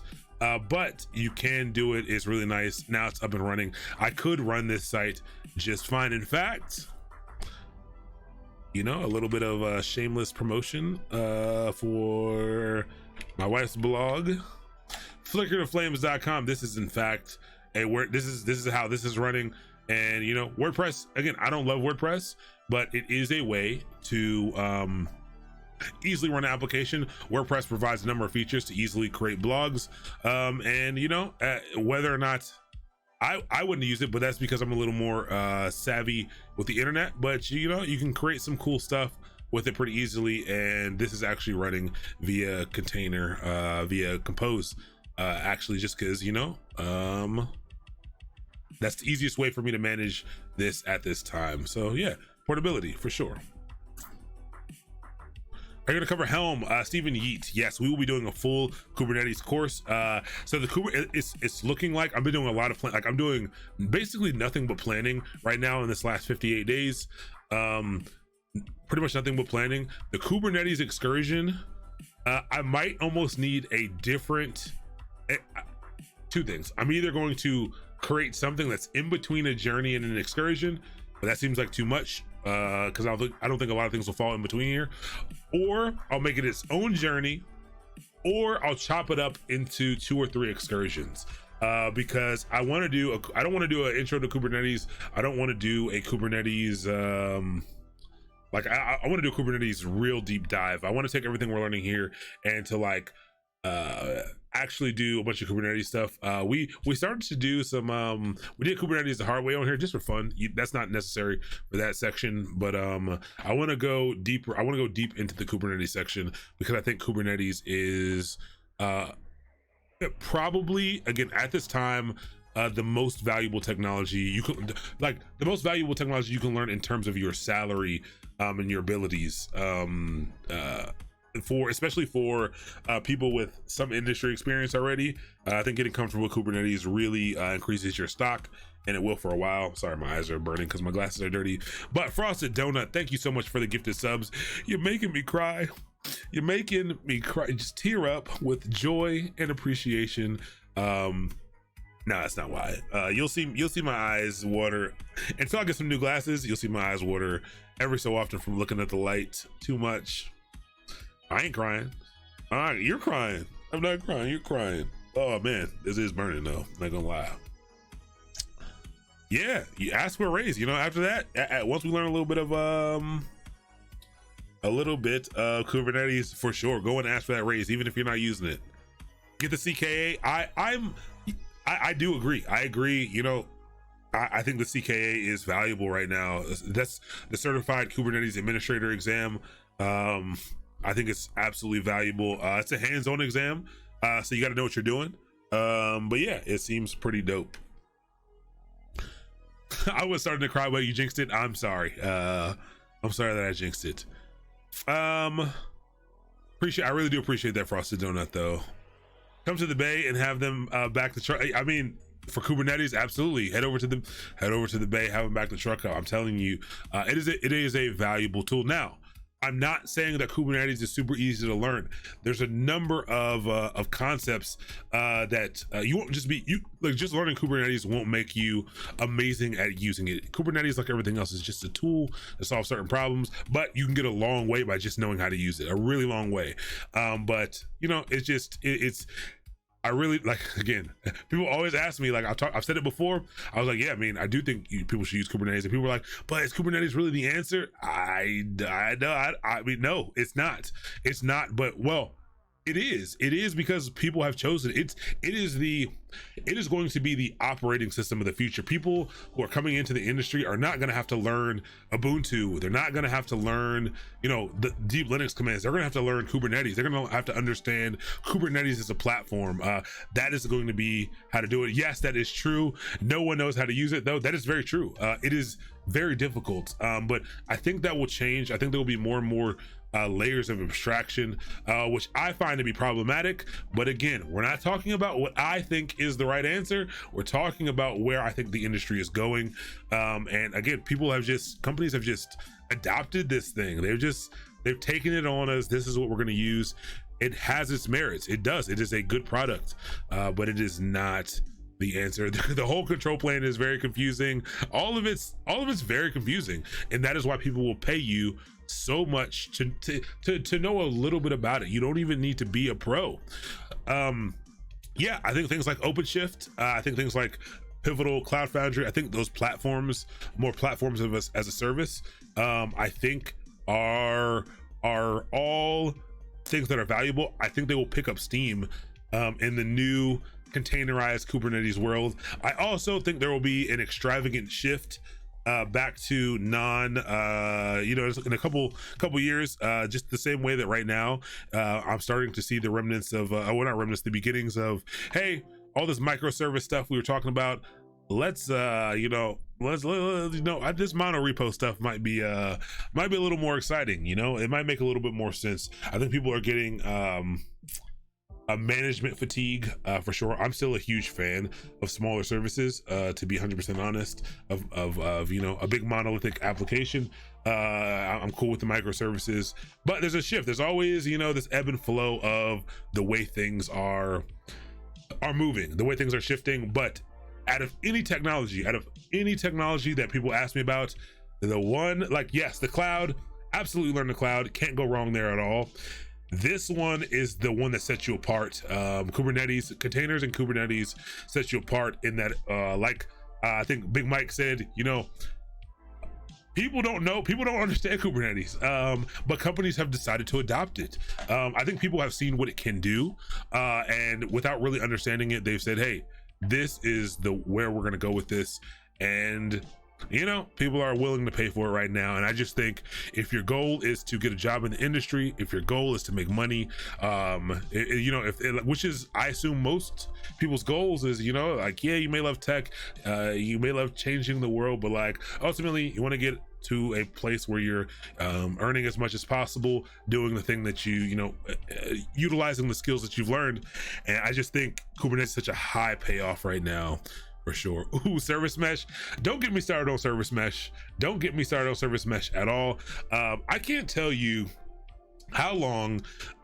Service mesh is not a new concept, but it's popular again. And I can't tell you how many times it had to be explained to me, how many different ways it had to be explained to me for me to even understand what problem is solved. And again, I think that understanding that all depends on the things that you've seen, the places that you've worked at. The service mesh thing gets under my skin, but again, useful. But people were super hype about it for a while for no reason. Very cool channel, frequent. However, my internet connection is too slow for 1080p viewing about constant buffering. Yes. So I can't see your name. I think it's Judge Warehouse. Your name is in black on my screen, so I can't see it that well. Yes, I actually am playing around with my settings to allow so I cut my bitrate in half, and I wanted to see how that worked for a while. I'm actually collecting metrics on this. I've had a couple people reach out to me specifically about that, and I'm going to be doing some quality comparisons if I drop down to 720. And see what that looks like with the same bit rate, and see what the differences are. I assume it actually won't be too much different, but we'll check that out. I am, it is something that I'm trying to work out. I thought about having microservice repo and a mono repo with a Git subtree. Interesting. That's very interesting. Technical challenge DevOps interview on Docker, Unix, Linux scripting. After 1 year sysadmin experience, what would you imagine they would ask me to do on the Docker part? That's a great question, Alan Caliber. I think I got it. Or Caliber. good luck to me. So every place is different. They probably won't ask you to do anything hands-on with Docker. They'll probably ask you some questions. Some just common ones that I think that you could be that maybe people will be looking for is that I've heard a lot of, and that I've even asked people is maybe being able to explain the difference between a container and a VM to show that you understand what a container is. And again, the biggest difference there is that a VM is installing an entire operating system. It's installing all the libraries and binaries, but it's also installing an entire kernel underneath an operating system, whereas containers instead all just share the underlying kernel. All of the containers share the underlying host machine's kernel for their usage, so they're a lot lighter than maybe something you talk about. They might ask you some interesting things about, again, the caveats of Docker and things like how you might persist data, but no one usually goes that in depth about. I've never heard anyone ask any very in-depth Docker specific questions. I've heard people ask crazy Kubernetes questions, but Docker itself, I can't imagine they'll ask you anything crazy on there. Sounds like you're feeling the same way I feel about blockchain and linkless objects and code. Yes, I feel the same way you feel about that too. My team is looking into Istio and Ambassador. I've heard of Istio. Is that for a service mesh? Is that for service discovery? I'm not sure.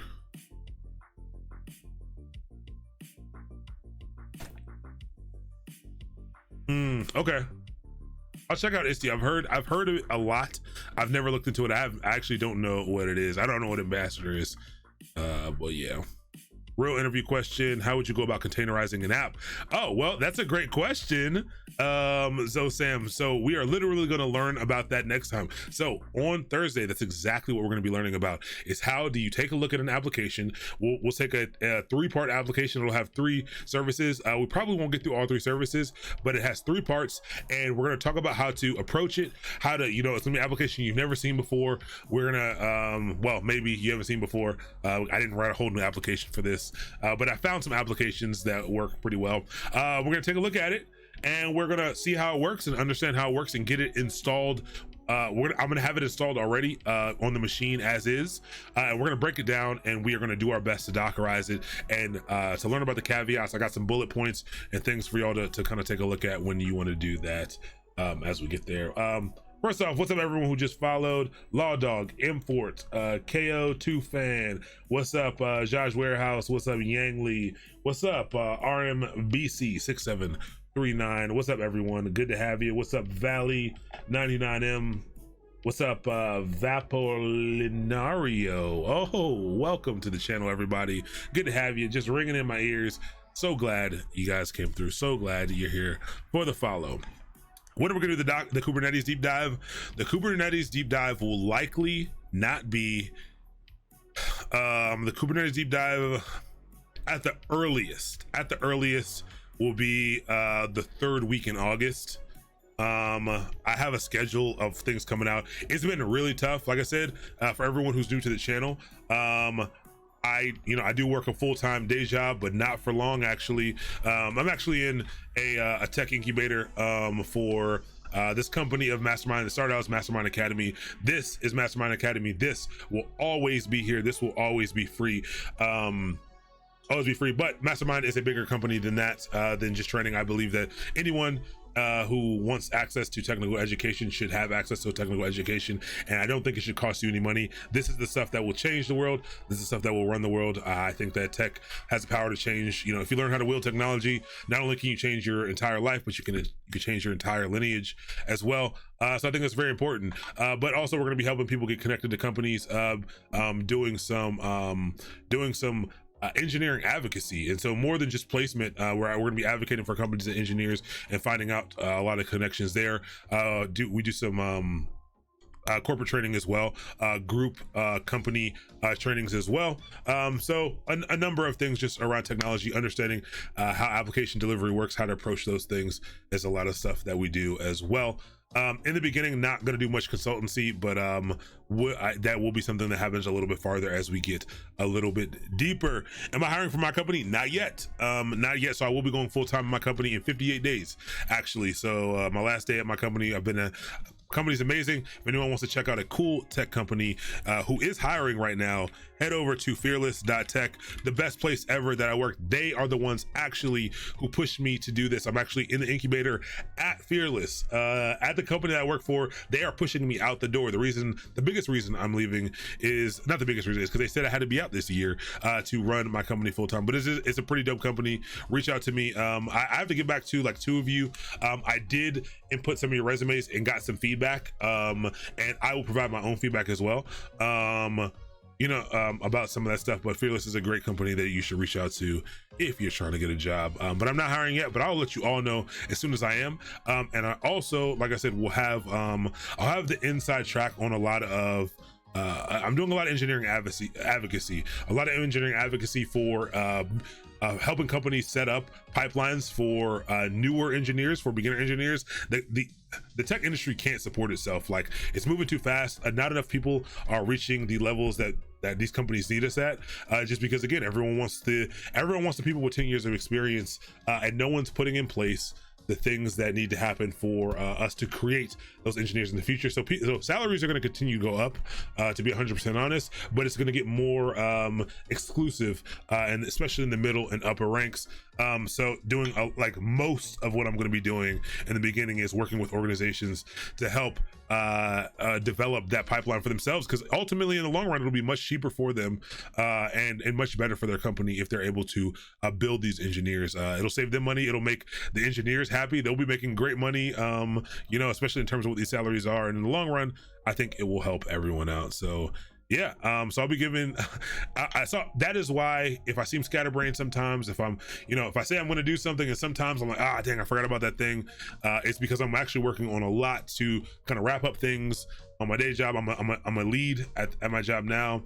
I'm trying to wrap up those things as well as to be able to hit the ground running with a lot of the things that exist outside of this academy. But this academy, like these streams and like offering these courses and like doing cool projects, like I want to be able to scale access to experience. Like I want to be on here in a very structured way, building real applications, having fun, but like I think there's a way to scale experience. I think there's a way for people to go through projects on here together with groups, to hop in on paired coding meetings, paired programming sessions through VS Code and through Zoom breakout rooms, and to where we can like genuinely build projects that like literally help communities, or literally help like actual real things together, that can be actually used as genuine real experience on job applications and be seen as pertinent, valuable experience. So that's what we're trying to do. So I love the community. I can't thank you all enough for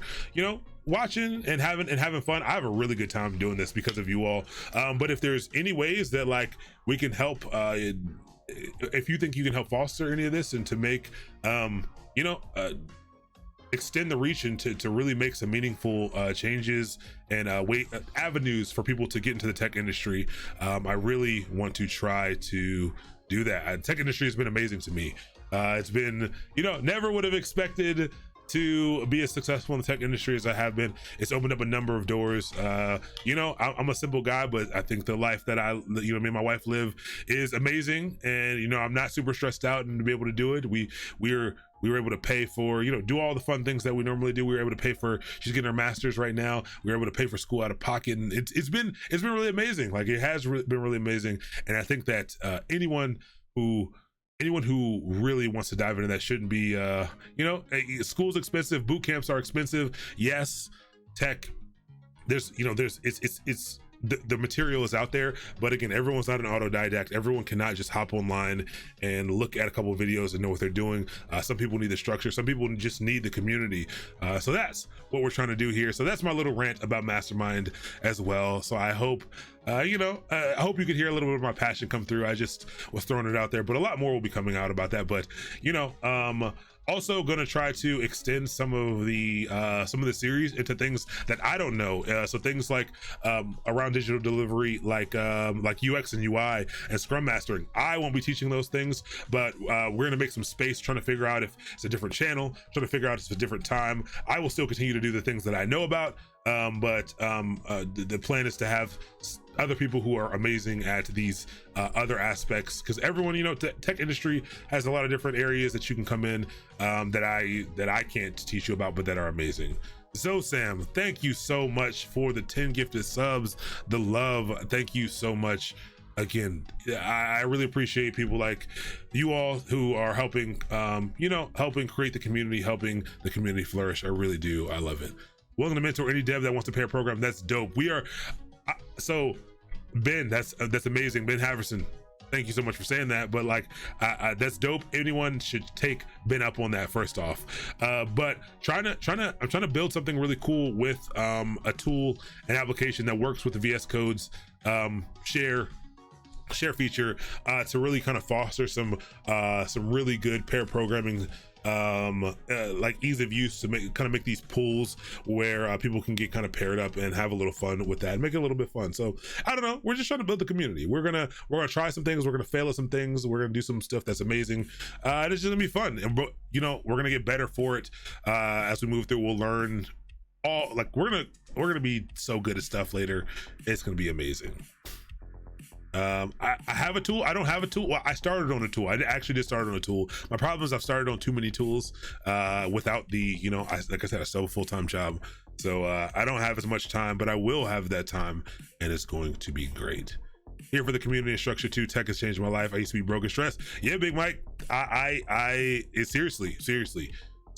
I already told you all, my very first job, $33K, but I was driving, out of school. That's completely fine, depending on the area you live in. I'm living in the DC area, and I was okay with that. But also, I was living in a house with a bunch of people. My rent was cheap, but I was driving from Baltimore to Northern VA for it, in a car that ate a lot of gas, and I was broke. I really was broke. And it's amazing how fast and how little I had to do. You learn a lot during the job, and then I would just spend, people think you have to really grind and struggle in the beginning. I think you do. When you're trying to get into the industry, I think you do have to grind and push through and put in a lot of hours. But as you're going through, take what you learn at work, supplement it with a couple hours here, a couple hours there, into being very focused and targeted on the try to find your path. I think your path will start to show itself as you start to learn things. You'll be like, I hate this, I like this thing over here, I hate this thing, and you'll start to find your path a little bit. But as you start to find your path, get a little more targeted on what you're spending your time on, what you're learning, and I'm telling you, you can move through relatively quickly and make a lot of money, make a lot of good friends, meet a lot of good people, work at a lot of dope places.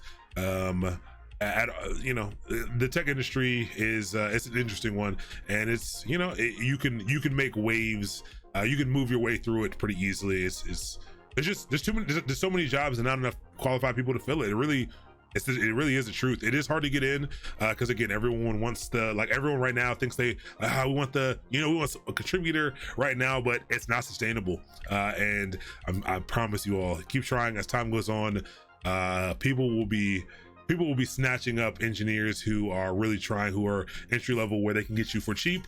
To you, it might be great. They'll be like, hey, well, come on in for 75K, come on in for 80K. And you're like, fine, go ahead and pay me. If you think that's peanuts, I'll take it. And that's, I think people are going to be pleasantly surprised where the industry is going, because it has to. But yeah, that's it. At what point can you start applying for DevOps jobs? Is it too vague of a question? It is not too vague of a question, Aya. It's always the one that hurts my soul, because I like DevOps a lot, but simply because I say that DevOps is a discipline born out of the experiences of its practitioners. It is something that where you, I think, need to have some real world experience either managing systems or managing engineers and their processes and workflows. Honestly, I think if you have a general understanding of how to manage systems and how to create processes that allow code to get from the developer's computer out to those systems that are that you're managing to get out to the people, and you have an understanding about how to keep systems up and how to properly serve applications, I think you should go and start applying. There are a number of things in there, but I don't think it's ever too early to start applying for anything. I think that there are jobs that you're too green for, but I also feel like every new job you should get, when you get it, you should be too green for it. I do not think you should take a job that you feel super comfortable taking.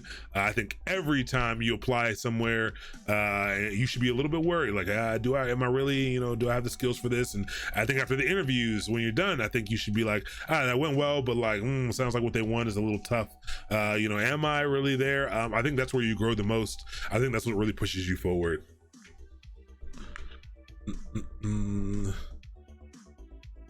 That's more than I made in my first tech job. Yeah. Yeah. Love the perspective on changing lineage. Yeah, trying to foster the same mindset in my current firm. Any way I can help, I'm there. Yeah, I will. I'm trying to think through some things.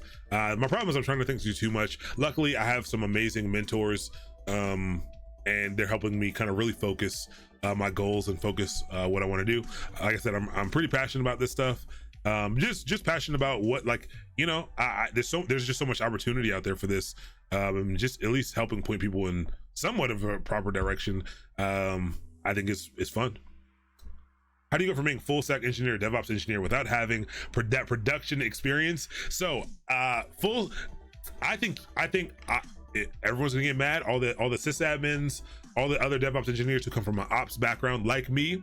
I think that developers, I think full stack engineers make the best DevOps engineers, because of the way that your mind already works.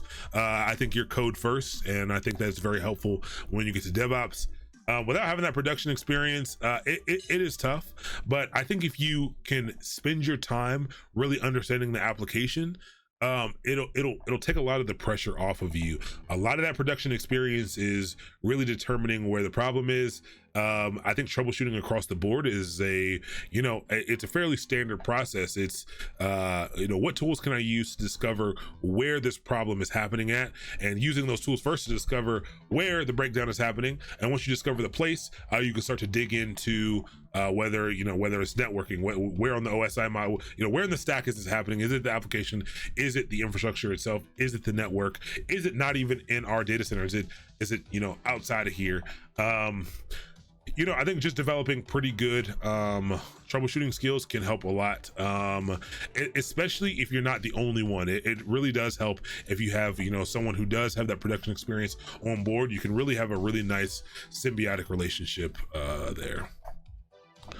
What do you recommend to not be stressed in the tech world? I'm overworked and I can't stay in a current job, but I can't find any jobs that meet my current salary, current or slightly less pay. Crybo. It's a great question. Recommend to not be stressed in the tech world. One, if you can, it's really hard to do, is one, to not be too hard on yourself. This is something that I see a lot of people do. This is something that I did millions of times.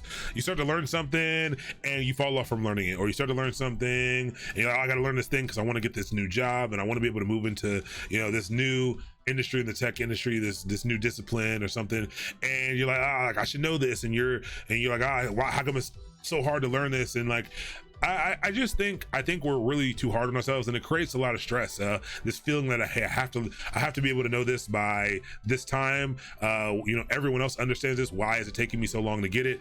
I had to try to learn how to code like 6 times, like 4 times. 4 times. On the 4th time is when I was finally successful. I quit every other time. But I think people are way too hard on themselves. I think that you'd be surprised at how little people know as a whole. Like if you really get a collection of people together, you'd be really surprised at what people actually know. And so that's one way, because that adds a significant amount of stress. If your job is stressful, and there's really no good way to get out of there. When my jobs used to get stressful, I would leave, and I would hop around 8 months to between every 8 months and a year and a half. I was out, except for this job that I'm at now. I was out of there. But I am someone who will I will I will protect my mental at almost all costs. So I almost put myself into some bad situations there. I worked in a really toxic work environment at one place. It was the first place I ever worked at that was toxic. And I walked out, I told the guy, I was like, hey, yo, I asked you to speak to the whole, he wasn't even yelling at me. He was yelling at someone else. I couldn't handle the way he was talking to someone else after a conversation that we had. And I left. I walked out the door and put, at the time I wasn't married, luckily I was single. I was able to get a job within the week, another job within the week, but I was not in a position to quit my job. And that's something that I did. I'm absolutely not advising you to do that, but you should be looking. You should be looking. If you're overworked, it's really hard to get over that, or go to them and say, hey, I'm overworked. These are my gripes. If you feel comfortable enough doing that, and hope that they respond accordingly. But it is a tough one. It is a really tough one. That I that's all I can say is, hey, get out of bad situations if you can, or as fast as you can. But again, think about your family, think about your situation first. Tough it out as long as you can. But other than that, just try not to be too hard on yourself when you're trying to learn, when you're trying to advance. Take your time. Don't really be kind to yourself. Really. Absolutely don't be afraid to take shots though, at all. These jobs are so scary sometimes. Oh yes, they are. But what will happen is you'll hit enough terrible jobs, not terrible jobs, but scary things in your job to where things just aren't scary anymore. And someone I consider to be my mentor, the person who really groomed me to be a lead in the position that I'm in now. He was the previous lead, and he used to always say, hey, one thing that I loved about you when you were working is that when we had production issues and stuff, you were very calm. You seemed to be in control, and you would take care of what you need to take care of. And again, that's because I had been in so many major production issues already that I was like, hey, this doesn't bother me at all. I'm not bothered that the site is down. I'm not stressed that issues are happening. This is par for the course. No matter how big the system is, you use the same level of troubleshooting skills. You determine where it's at. Use your skills to determine where it's happening, and you start to go from there. And you start to dig into the problem and fix it. It's broken already. No need to freak out about it. But again, things just start to get easier the more you experience them, which sucks. So you gotta go through the suck to get to the good stuff. But yeah, yep. I'm trying to open a cloud consultancy business. You should definitely do that. A lot of people need it. What do you think are really cool ways to build up credentials for consultancies? Great. That's a really tough question. For me, I don't know. I don't really know how to build up those credentials and to build up that the image of being strong. But honestly, the best way to build credentials is probably to start making content, start putting out articles and things like that, to start to cement yourself as an expert, or at least someone who is knowledgeable in these spaces. So yeah. Do you think DevOps titles hurt DevOps as a movement? Yes, I do.